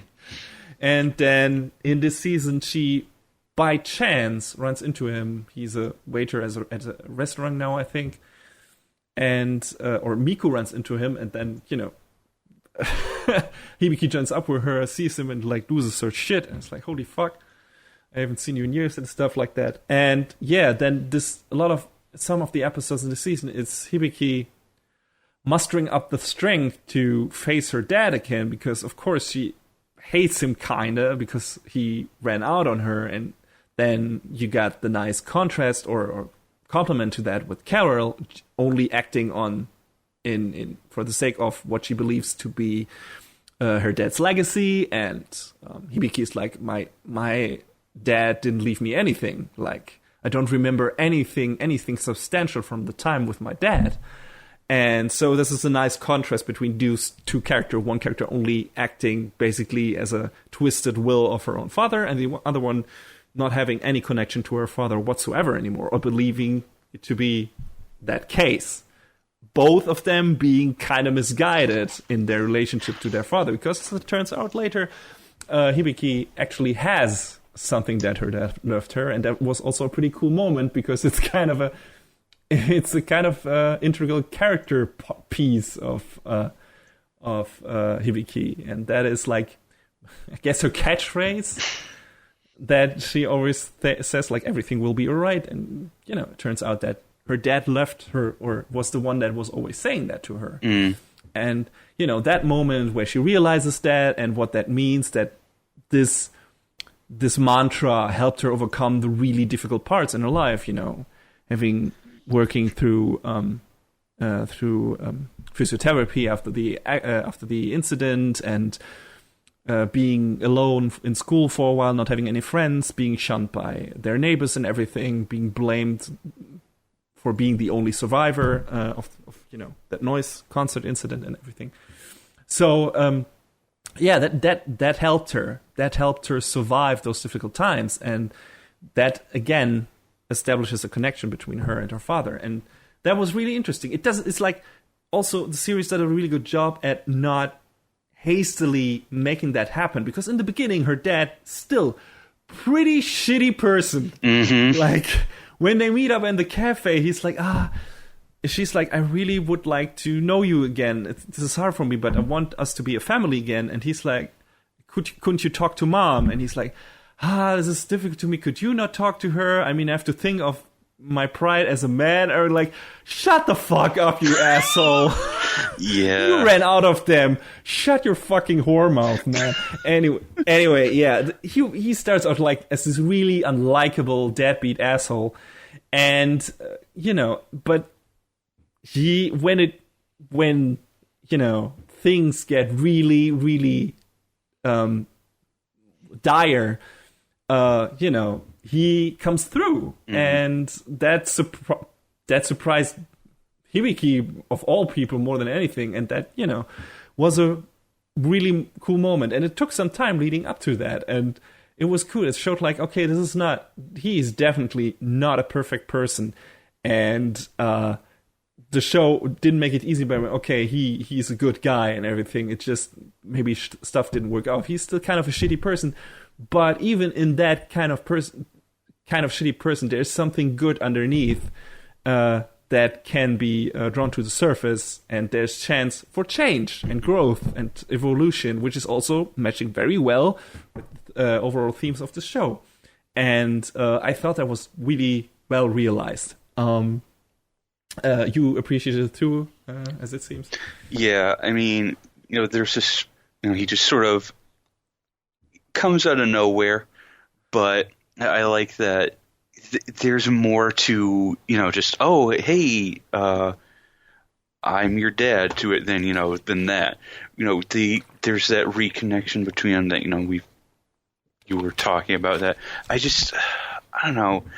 I really liked it a lot. That, he does come across as sort of a very unlikable character at first, but then he does, come through in the end and says, I can't turn away from the things you're doing. And I was like, that's nice. It's a good, sort of moment between these two characters. It speaks to, like I was saying earlier, the shift toward, these character moments that we started to get with this season that, sort of move forward.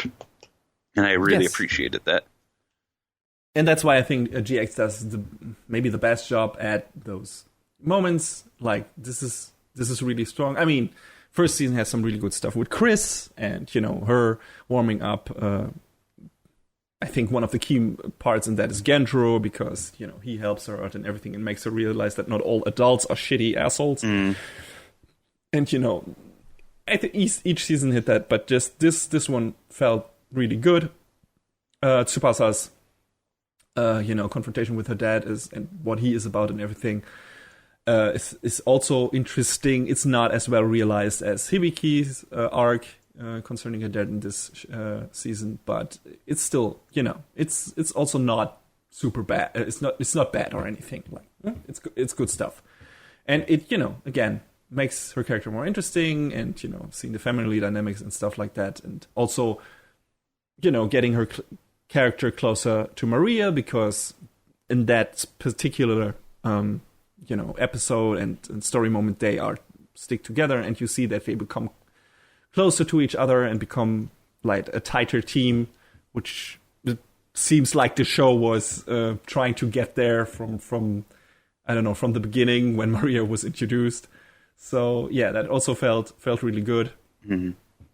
And the only thing I think that was a bit too, felt a bit too much like they were trying to, okay, we have to bring this to a happy ending conclusion in this very season, was like when at the end Hibiki brings her dad to her mom and like basically puts both their hands together, like, we can make this work. It felt like, okay, this is maybe, it's like people having lived apart for so long and one of them running out on each other, like just getting them together is not so easy. Yeah. That's very optimistic. I mean, that fits with Hibiki's character, but the problem is they don't address that in the coming season.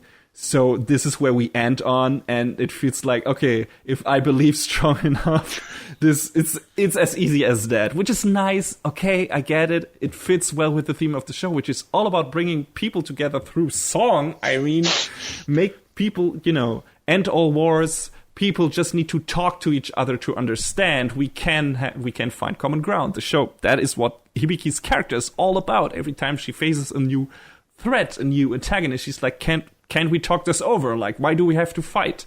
I don't want to fight you. I would rather talk with you and get to know you and everything. And if we do that, we can overcome our differences. That is what she is, despite being such a formidable fighter. She rather would like to talk and become friends. So, she's the anti-Goku. Who always wants to fight first. This is... Yeah, but, it felt like, okay, this is this is taking it a bit far, show. Like, at least maybe give us an epilogue on that it's not that easy, but they didn't do that, which is kind of a shame.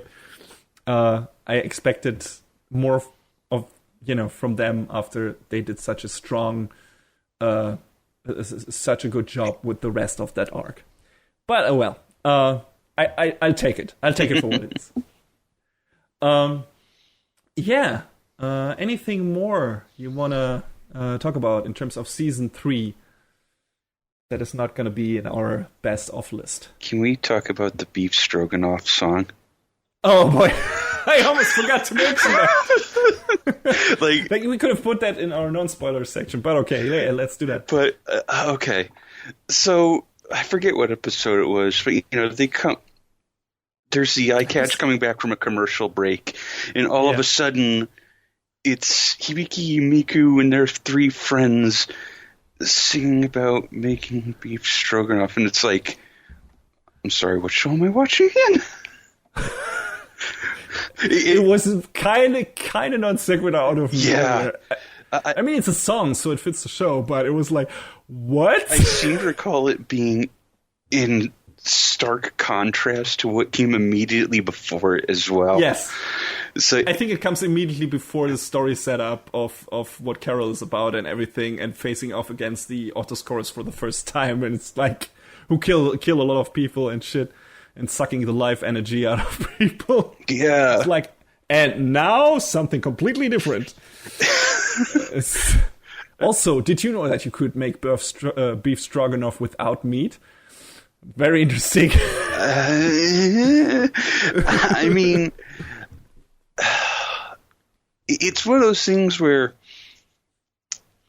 you could make the argument both ways about it, whether or not it is or isn't out of place. But in any other show, I would say it would be, but it still fits into the crazy nature of Symphogear, in my opinion. It's still funny, man. Yeah, it's one of those off-kilter jokes, like the one I mentioned before, with the Fujitaka dryly remarking about the height of the mountain changing and everything. So it just feels like, okay, this is kind of a not super related joke that is just thrown in there for good measure, but it works. It makes you like laugh and maybe scratch your head and like go, what the fuck? But it's funny. It's really funny. So yeah. Just the show has a good sense of humor when it comes to it, so I like that. I really enjoyed that song too, even though it left me wondering what the fuck was going on in that moment. But yeah, beef stroganoff, Russian cuisine, good stuff. Anyway, let's move on to our final season. I can't believe we're here. Anyway, yes, season 4, Symphogear AXZ. Is that correctly? AXZ. Is that correct? AXZ. All right. Is that the longest break between seasons we had? Between GX and AZX? It feels like we had a long waiting period before they announced new Symphogear. Yeah. Well, the first series was, as we mentioned before, January of 2012. G was July of 2013. GX was July of 2015, and 2 years. And AXZ, or I think it's also can be pronounced Axis, was July of this year, 2017. Yeah. So anyway, considering that I watched GX, or let's say all of Symphogear when GX aired, or just after it wrapped up, this felt like a long waiting time for more Symphogear. It's like, when is it coming? Especially when they teased it out by saying, oh, hey, seasons 4 or 5 are coming. And I'm just sitting there like, I need details. Mm-hmm. Now? Where are the details? So yeah, season 4 starts, I think, and that's the one that you mentioned earlier, starts with a really strong, again, balls to the walls, insane action sequence. It just starts at 11. Yeah, exactly. Like all the characters like fucking transforming into giant swords, destroying space airships, whatever, and fucking turning into cars and I don't know, driving around. Hibiki tapping into her inner Gurren Lagann. Yes, just insane stuff. It's like, if you want to show someone what Symphogear is about, you can show them the opener of season 4. I mean, you can show them the opener of season 3 too. But just, if you want to show them, okay, that's what the action in Symphogear is like, that's a really good showcase for that. I just want to say, also in that first episode, the scene where Kirika and Shirabe, just perfectly timed, open the doors of the chopper they're in to let a missile just fly right through. Yeah, I was just like, amazing. I was like, excuse me, how does anyone have timing that good? No. It works. It still works. Goofy as hell. This kind of show. It was goofy as hell, but I fucking loved it. Yeah, it's fantastic. So, what is happening in the 4th season? So, something that we were apparently waiting for a long time, but didn't know it, because this season reveals the puppet masters behind everything that were pulling the strings from the very beginning, or that's at least what the show is proclaiming that they did. So a new faction of villains, of antagonists is introduced again, and they are called the Bavarian Illuminati.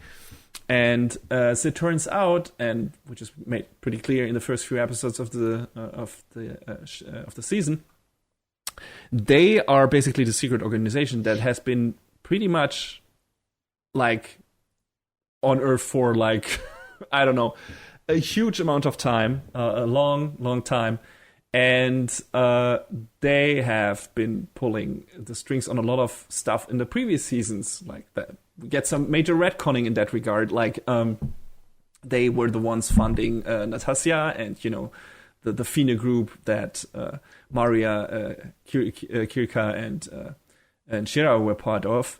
They were helping Carol with getting the technology to power the Chateau Tiforge, or even constructing it. And they're all very powerful alchemists. Saint-Germain, Cagliostro, and Prelati. I don't know how early, but it gets elaborated on pretty early on what they're about, so I won't put that in the spoiler section. So basically, they are they got a grudge against, Fina, the villain from our first season, because she apparently stole their technology to further her own goals, and by something she did, she threw back their own plans for world domination too, but also something else in a way. For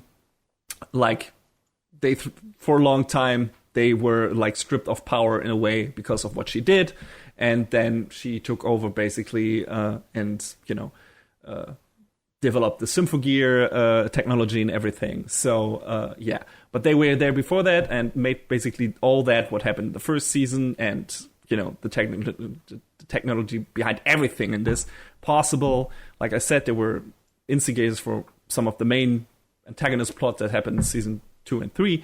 So finally, we face off these guys who are the main villains, so to speak. Apparently, now, and those three are the first we are introduced to, but there are two other characters that get added to that antagonist cast later on, which is the Quartermaster. Is it Quartermaster? I think so. Called Adam Weishaupt. I think in one of the translations you refer to him as the Lodge Master. Or Lodge Master, yes. So he's kind of the. I don't know exactly what he is in terms of power structure. Is he on a? Is he the guy who gives the commands? Is he just does he have a side role or something? I'm not really sure. It just is very clear that the other characters don't like him much. The other alchemists are not. The other three alchemists are not fond of him. because they probably know what we know when we see and hear that guys immediately, that he's a manipulative asshole. And then we get a new autoscorer too, called Tiki, who is basically there what the other autoscorers were there for in the third season, but amounting to a different goal, or being the means to achieve that goal. It's our characters facing off against them, getting kind of obliterated in the beginning, because as you would expect, these three super old, super powerful alchemists are super strong. They even overcome can in the beginning overcome the powerful ignite module and Dine's slave power state and stuff like that. So they're a force to be reckoned with. And again, the season is like finding out what are these three about, what is their end goal, what is their plan, what are they trying to do, what is Tiki about, what is Adam, is this his name, Adam Weishaupt? I think so.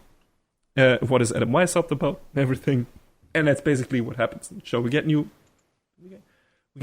again some character moments, we get some power upgrades, but in a slightly different way than we got before. And so basically this sounds bad, but this is more of the same. It's more Symphogear. It's just like now they're saying, okay, these are the people who are responsible for everything, or have been responsible for everything, or at least working their own machinations in the background. It's not like they were responsible for what Carol did. They were not. They were just helping. Same for for Nastasia in the second season, and of course Fina got a lot of her power and technology from them.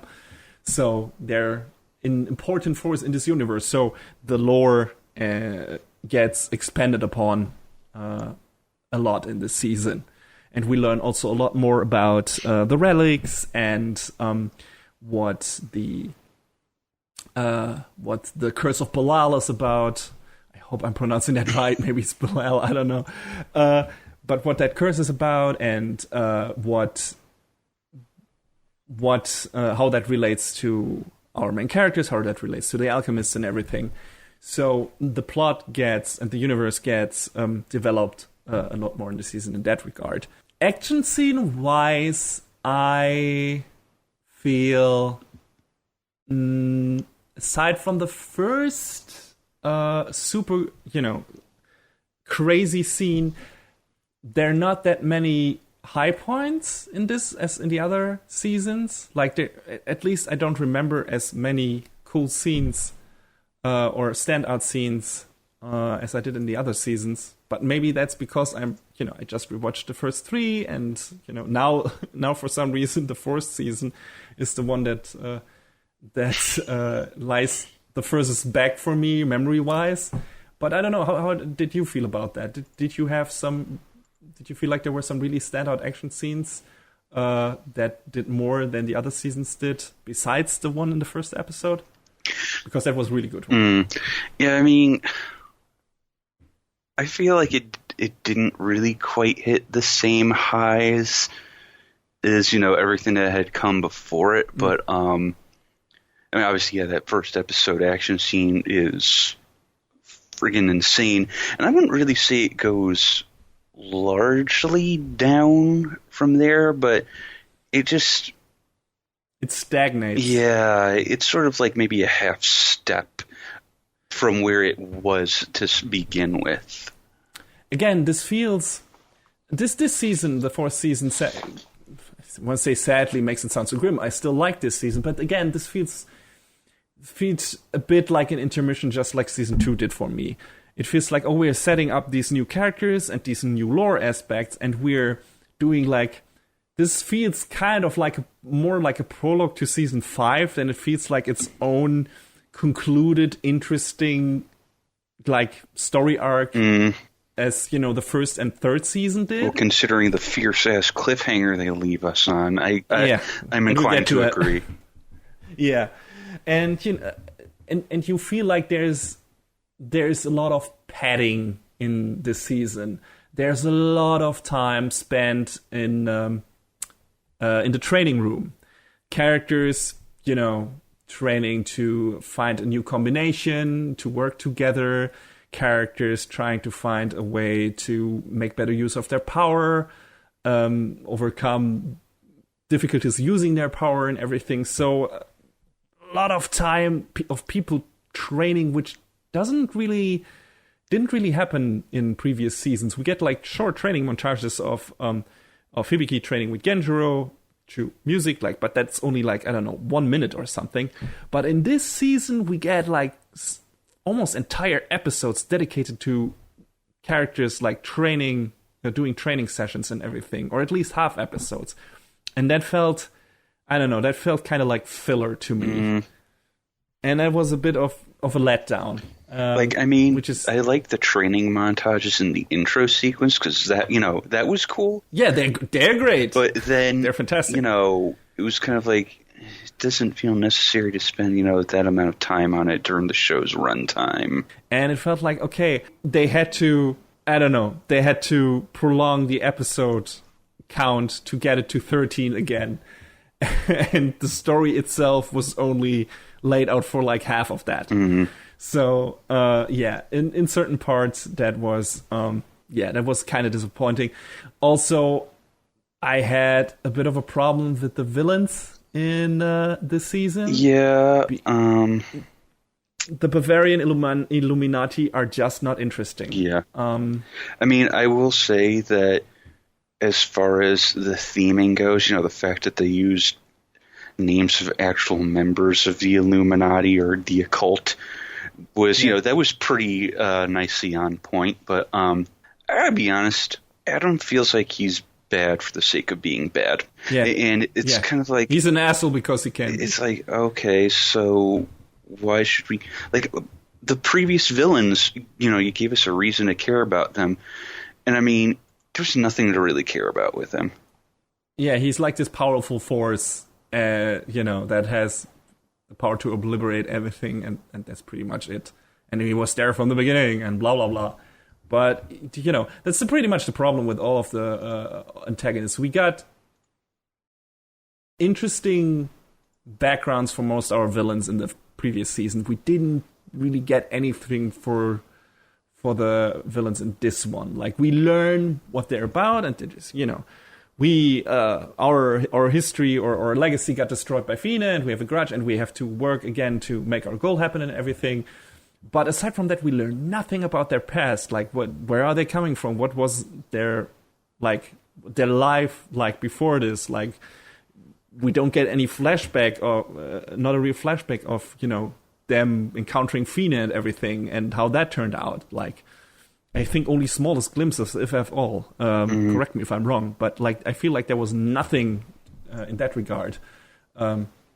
So they feel like really, really flat characters with very incredibly baseline motivations that are laid out from the get-go, which you could say about Carol maybe, but not even emotionally motivated. It feels like, our pride got insulted, and our goal got foiled, and we had to wait for a long time, and now we're back with a vengeance, and that's it. And it's yeah. For the people who have been pulling the strings in the background or are supposed to have been pulling the strings in the background from the second season onwards, or even before the first season, this is kind of a lame setup, guys, and a kind of a lame motivation. So, I don't know. I was pretty unhappy with them being the characters that they are. And even design-wise, I think they're not super interesting. They got... what do they have? They have Faust robes, right? These, which are basically the alchemist version of Gears. Mm-hmm. Their own battle armors. Carol had one too. Carol... had a Faust robe too, and so do they. And they're neat, but I've seen better designs in the previous season, for all the other characters. Carol's Faust robe was really striking, looked really good. All the auto scores in the third season looked really good.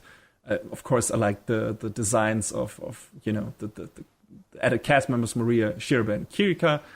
But these three, they're like, okay, I don't know, man. It's like, Adam is kind of cool as in this is like the suave, white suited dude. But then again, he's such a shitty character that he's hard to care about. Exactly. He's not even entertainingly evil like Dr. Ver is. He's just an asshole. And yeah, this is kind of a disappointment. That was my and apparently your problem with the fourth season. It's just like, yeah, I still care about the character beats, but the villains in this season didn't give me anything to work with. The confrontations with them are still cool action-wise, but it doesn't feel as engaging because you don't give a shit about these villains. You don't look interesting. They are not super fun. There's nothing to them that makes you lets you get engaged in these confrontations besides our main characters being in them, and that's kind of shitty. If you have a good superhero storyline, you need good villains, and the Illuminati are the weakest ones in Symphogear, in my opinion. And that's a shame. I mean, I sort of like the. It's not really an implication so much as it is, sort of thrown out there toward the end of the show that Cagliostro sort of gave up her previous body to become something else. I thought, I was like, okay, that's neat. Can we learn more about the... No? Oh. Nope. Didn't get anything about that. Yeah, you're right. I almost forgot that because it was totally glazed over. Prelati just sort of mentioned something about that. I'm like, oh, that's interesting. That's it. That's it. That's a shame. It also seems like, well, it didn't seem like it was, that, a lot of their problems with Adam, could have been solved very easily. But, this is not a talk it out show. It's a, let your fists do the talking show. So the weird thing is, I know exactly what you're talking about. The weird thing is the show pretty much until that point refrains from using these kind of methods to these kind of plot contrivances, for the sake of drama and everything. It doesn't rely on that. There's this moment in season 2 where, oh wait, that's spoiler section. So okay, let's just move into the spoiler section because we're gonna anyway. So spoiler section for season 4 and season 2. There's this moment in season 2 where the characters learn that Hibiki will die if she continues to use her gear, because the shards are fusing with her body, and that will kill her eventually. And Tsubasa is like, okay, I can't let that happen. So she is super rude and intentionally goes out to hurt Hibiki to keep her from fighting. And I was like, oh god, here we go. This is gonna be forced drama, and this is gonna go on for 4 episodes or something, because Hibiki realizes that Tsubasa was only trying to protect her, and Tsubasa is sorry, he couldn't pull it through. No, they resolved that either by the end of that same episode or at the beginning of the next one. And I'm like, oh, that's great, thank you. That's fantastic. They don't dwell on that. It makes sense that Tsubasa is doing that, because that's kind of her character starts off at this very cold person, and she probably feels like this is an effective way to protect Hibiki, because she's good at being, harsh or cold. But other shows would have dwelled on that, and the characters not talking it out and not talking to each other. But pretty quickly after that moment, after we have the short drama moment, Tsubasa is like, I can't keep this up. I just, I want to protect you, and that's it. And the truth gets revealed to Hibiki and everything. And that was really nice, because I hate this forced drama shit. And when series rely on that to rely on these plot contrivances to make drama. So I was really surprised that they used that for the villains in season 4 by them not, talking about what was happening and like giving Adam more power than he should have had over them. Because it felt like they were this really tight-knit group. So why the hell would they not like talk this over? Like, why would they not clue each other in or keep each other constantly updated on what was happening? So it was really weird.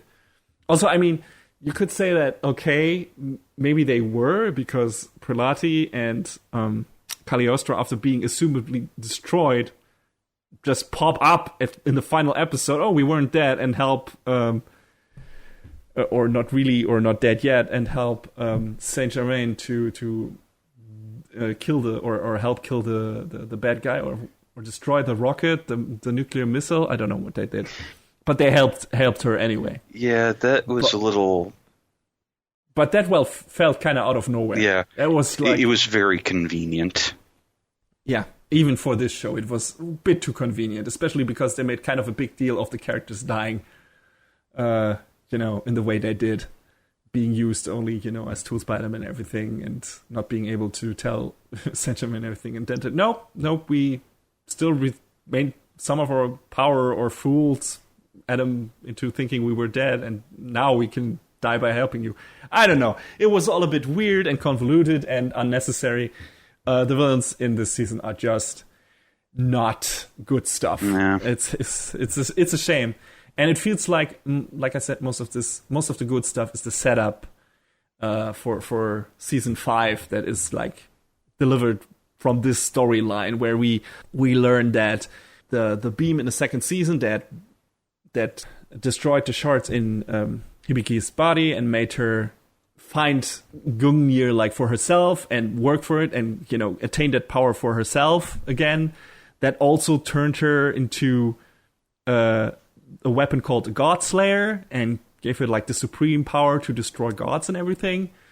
And that same beam, which is a cliffhanger for the end of season 4, we know that beam hit another person, and that is Miku. Mm. And so she apparently maybe has that power too, and could also find, her own gear and everything. And that also alludes pretty much to who the villains of the 5th season are gonna be, which means we're finally gonna meet the people probably responsible for the Curse of Belial, which would be God, or at least his custodians, which were mentioned before, and who are responsible for creating the lunar ruins and the technology behind that, for creating the curse that made people not being able to talk in the common tongue anymore and, wage wars and everything. Basically, who are the real people who caused all this bullshit, and, which was also the goal of the Bavarian Illuminati to gain control of the lunar ruins and bring people together again. So in the end, it turns out they were also trying to be good guys. At least the 3 were. Adam, not so much. He was only in it for power. So yeah, because he's an asshole. But yeah, like I said, so this season is much more interesting in what it offers as a potential setup for season 5 and potential plot developments for season 5 than it is, more interesting in itself. But that was the same for season 2. That also felt like, okay, we introduced new characters and you learned everything. And the main plot is kind of an aside. And that was the same with this one, just with even weaker villains or antagonists. So yeah, it's still a good season. It's still a good Symphogear, but compared to the other seasons, I would say it's maybe the weakest. Yeah, overall. I mean, I agree, but really hoping that a lot of what they're hinting at and setting up for has a really good payoff in what I'm operating under the assumption will be the final season. Unless, one of the running jokes between, I think in the fandom and with a friend of ours is that, Nana Mizuki willed it into existence.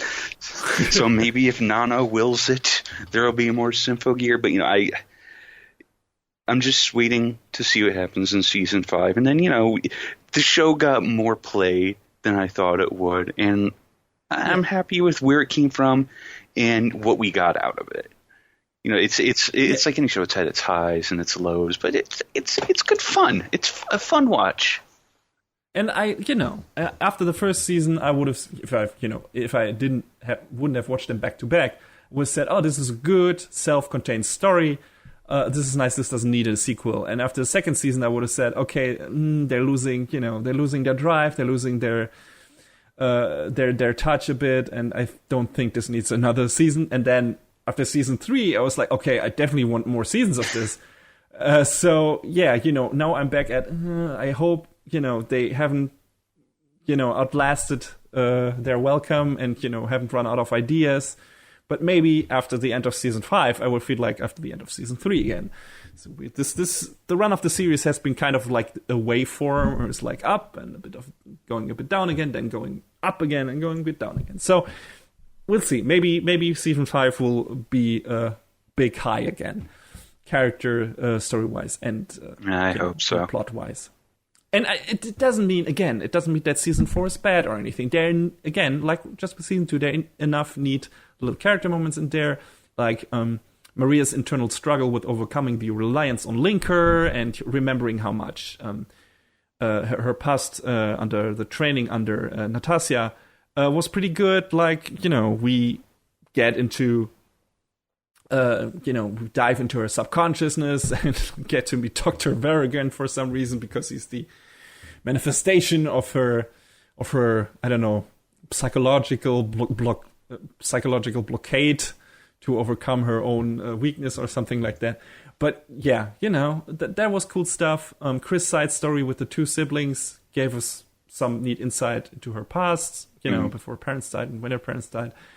And that was maybe a bit underdeveloped, or the way it was concluded, because, it's like, okay, we know she did the right thing.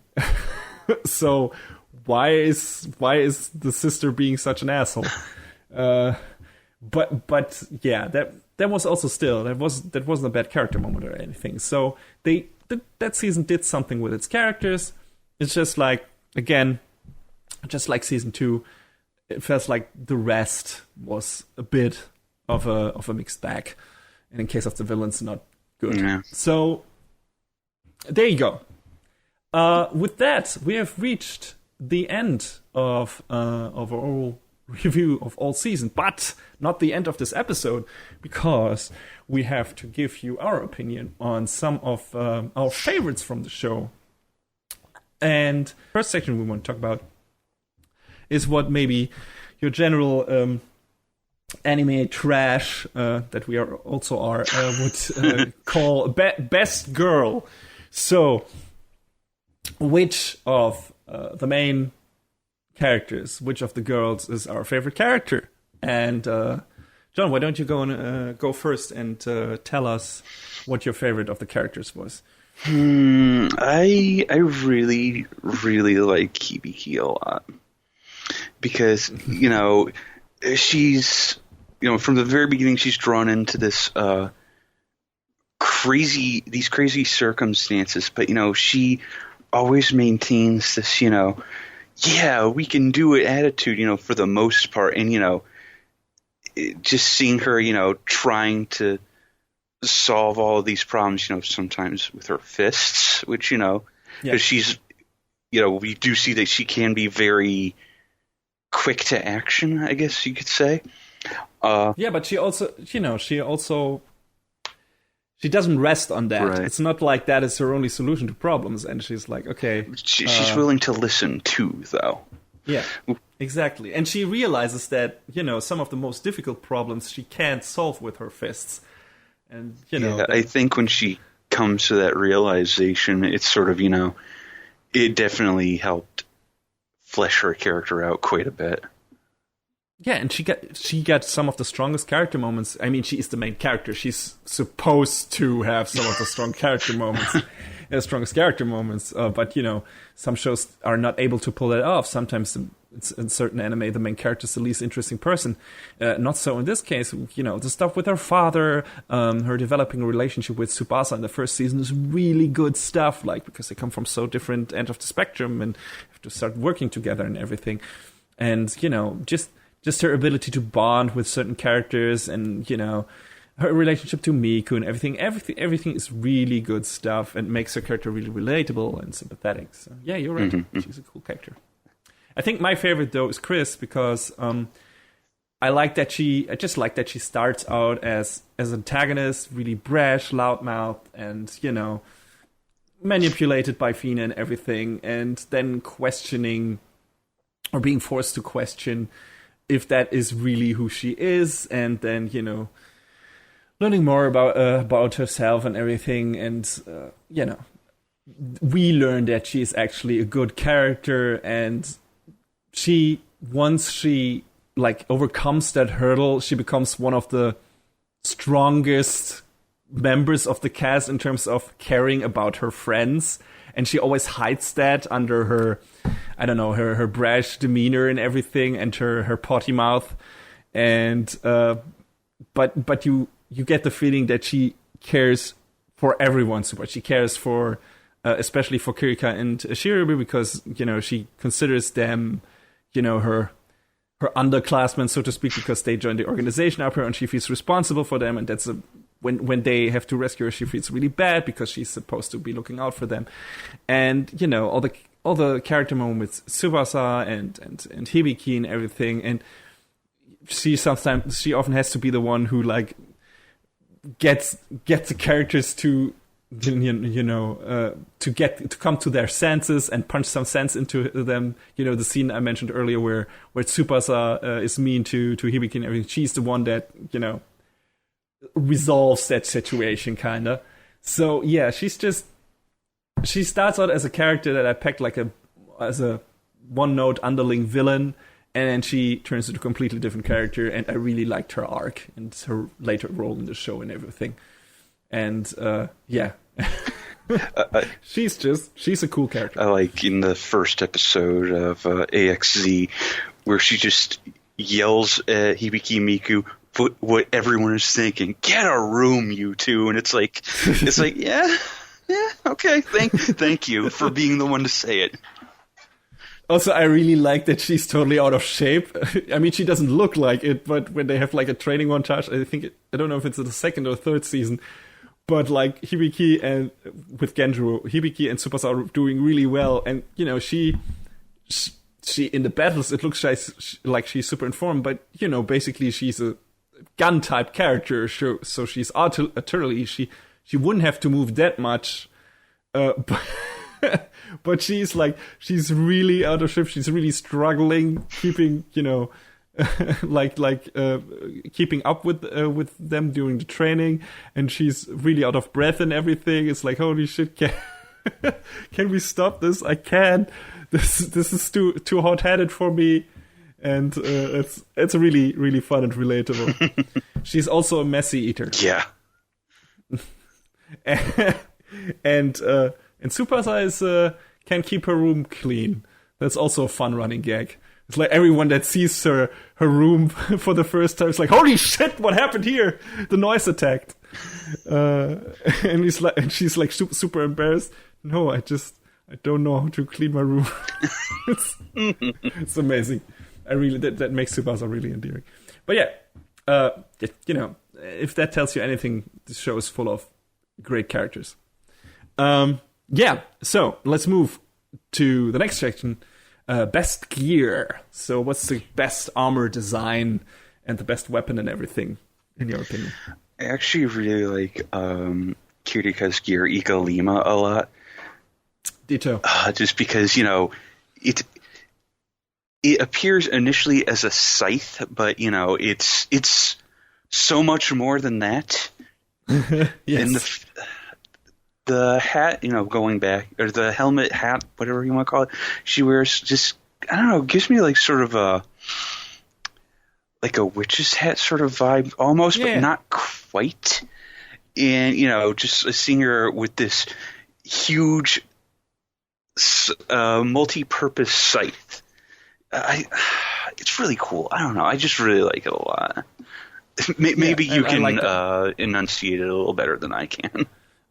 Probably not. It's just like it's a neat like horror / witch Halloween themed thing. All her splash screens when she does her super attacks are themed in that way.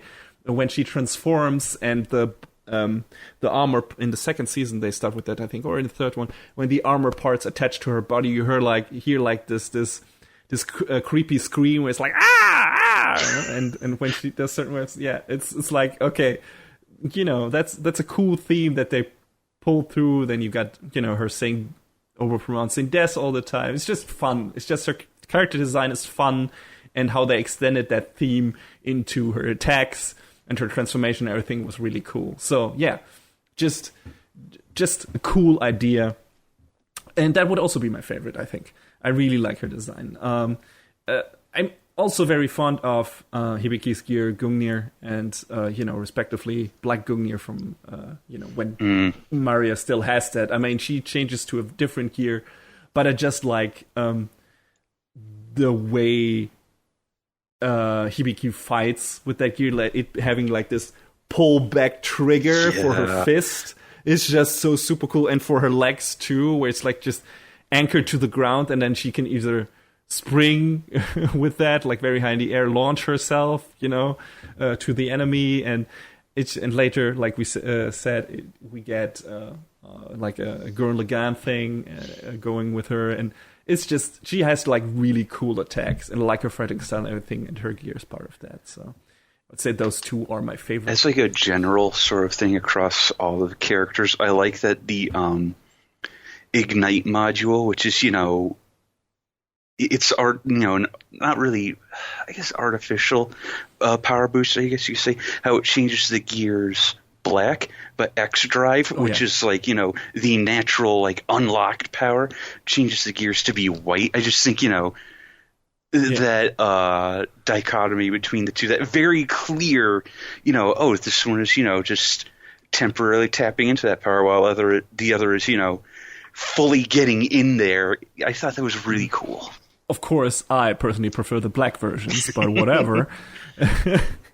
They look more fierce and wild, and especially Hibiki looks like she gets these beast claws and everything. So that reminded me a bit style-wise of Mega Man Battle Network 6, where you could Rockman could transform into like this beast mode. And her armor design reminded me of some of those Gregar designs. Yeah, I can see that. And overall, some of the gears in general reminded me of some of the later Rockman AXZ designs, Mega Man Battle Network designs. I wonder if I don't know if some people if there was some overlap in some regard somewhere. Because never know, could be. Yeah. Maybe interesting to dig into that. But not today. So let's move on to our next best of section. Best villain. What do you think? I think you already. Who is your favorite? I think you already know my choice. Yeah, probably the same as mine. It's Dr. Vare. Of course, it's Dr. Vare. Before we talk too much about him, can we talk about how his full name is John Wayne Vercingetorix? I didn't even know that. That's amazing. John Wayne Vercingetorix. That is Dr. Vare's full name. Like, what? Amazing. Fantastic. So why is he your favorite villain? Because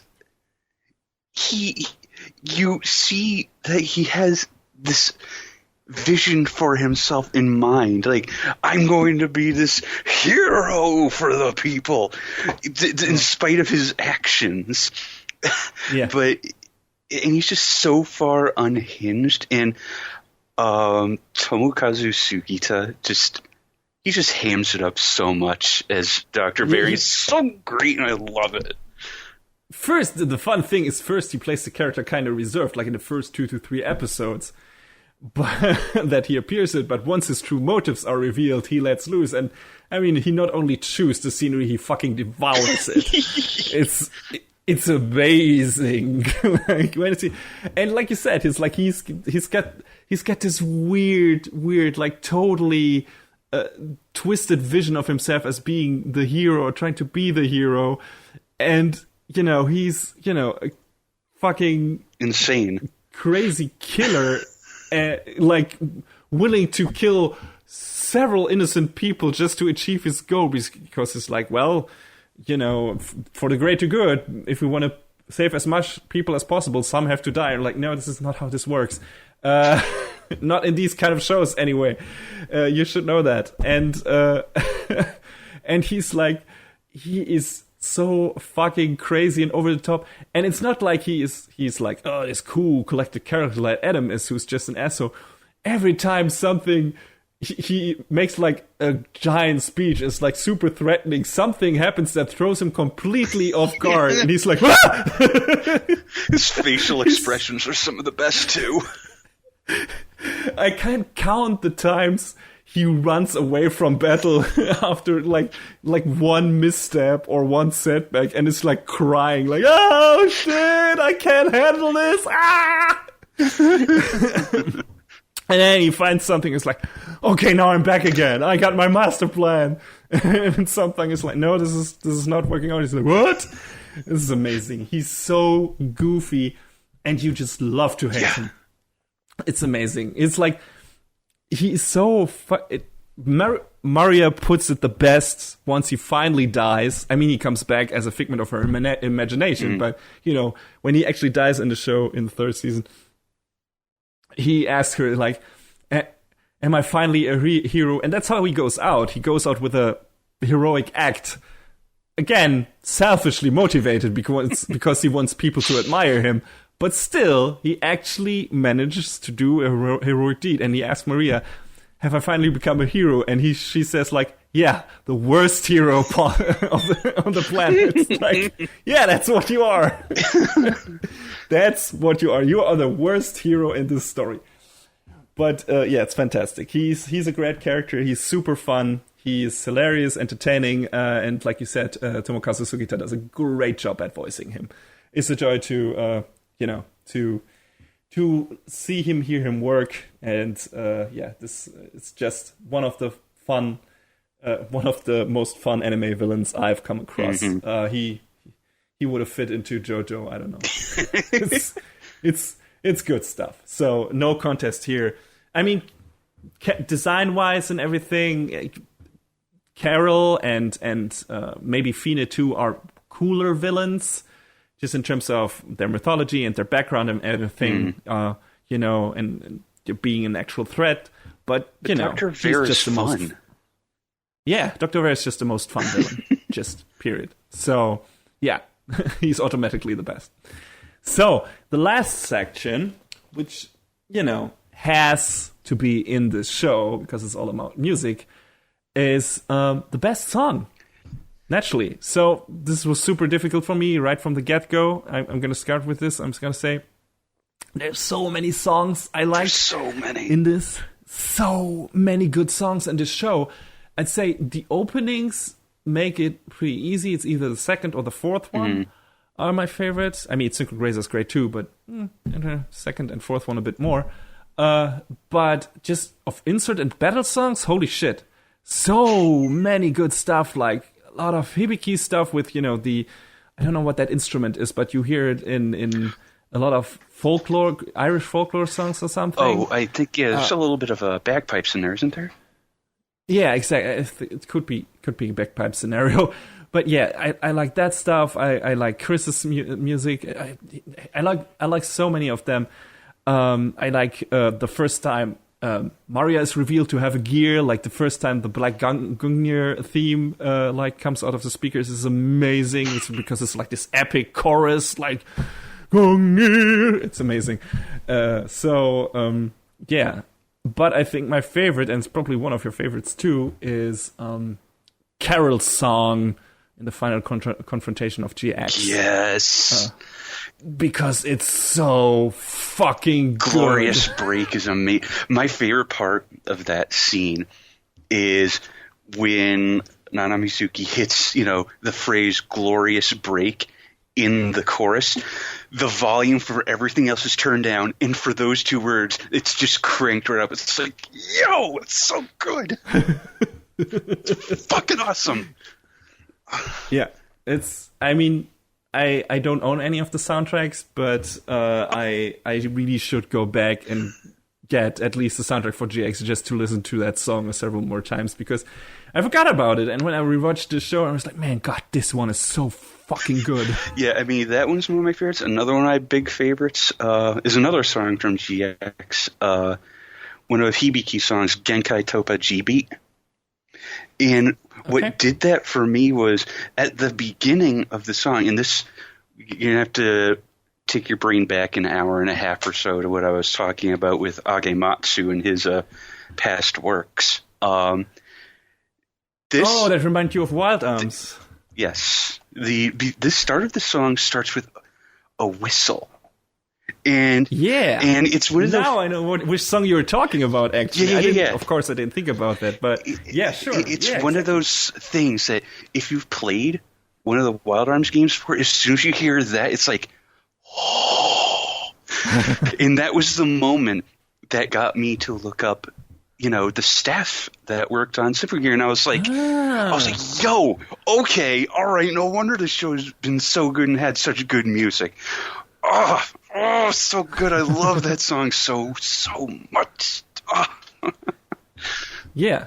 So, really good stuff. God damn it. Yeah, man, I mean, if you can get one conclusion or like one takeaway from this review, it's like, if you love good anime songs, you should check out Symphogear. Because if the show has one thing in spades, is good songs, good character songs, and a bunch of them for each of the seasons. So that never gets boring, and it's worth listening to those outside of the show too. Definitely. So there you go.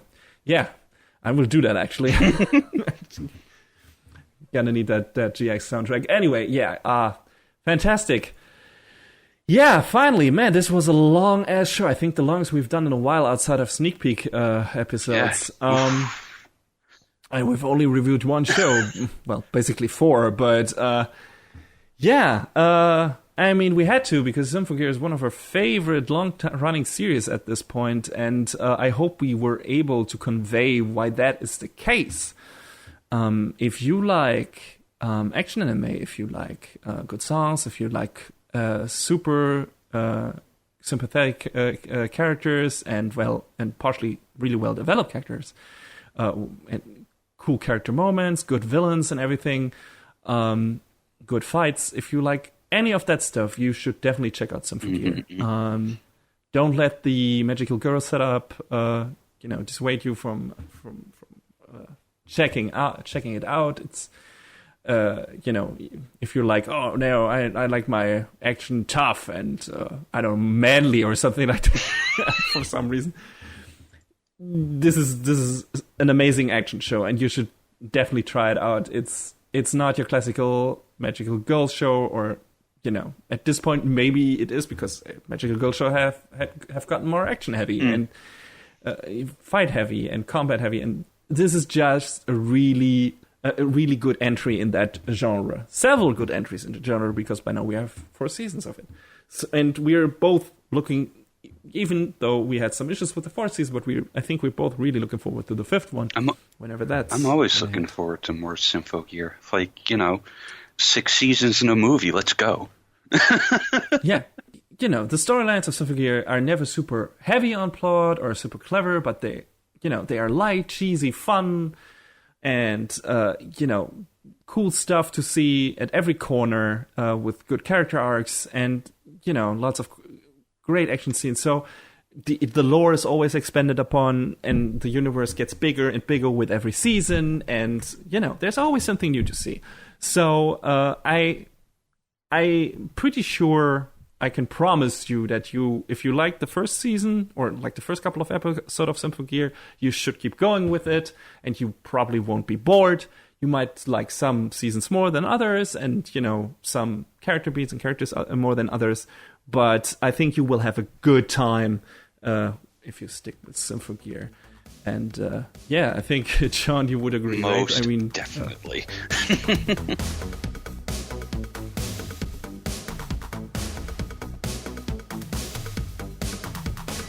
And that is a wrap on the 42nd episode of Anime Brain Freeze. All the music in our show is from the Double Dragon Neon soundtrack by the amazing Jake Kaufman. Please go to vit.bandcamp.com and check out his awesome work. Our show is available on most of the popular podcast services, but it's always worth visiting animebrainfreeze.com for some interesting articles linked in our episode release posts. Follow us on Twitter at AniBrainFreeze. We tweet regular updates and fun anime-related stuff there. Leave us comments and questions on Facebook and our YouTube channel, or send an email to animebrainfreeze@gmail.com. We would love to read your feedback. Thanks for tuning in. We hope you had a good time, and please join us again on our next show. Macht's gut. Take care, everybody. Next time on Anime Brain Freeze. It's another mystery review. Has John changed his mind about a show that he didn't really like before? Also, fiction becomes reality, and an epic battle fueled by the power of creation will change the fate of the world.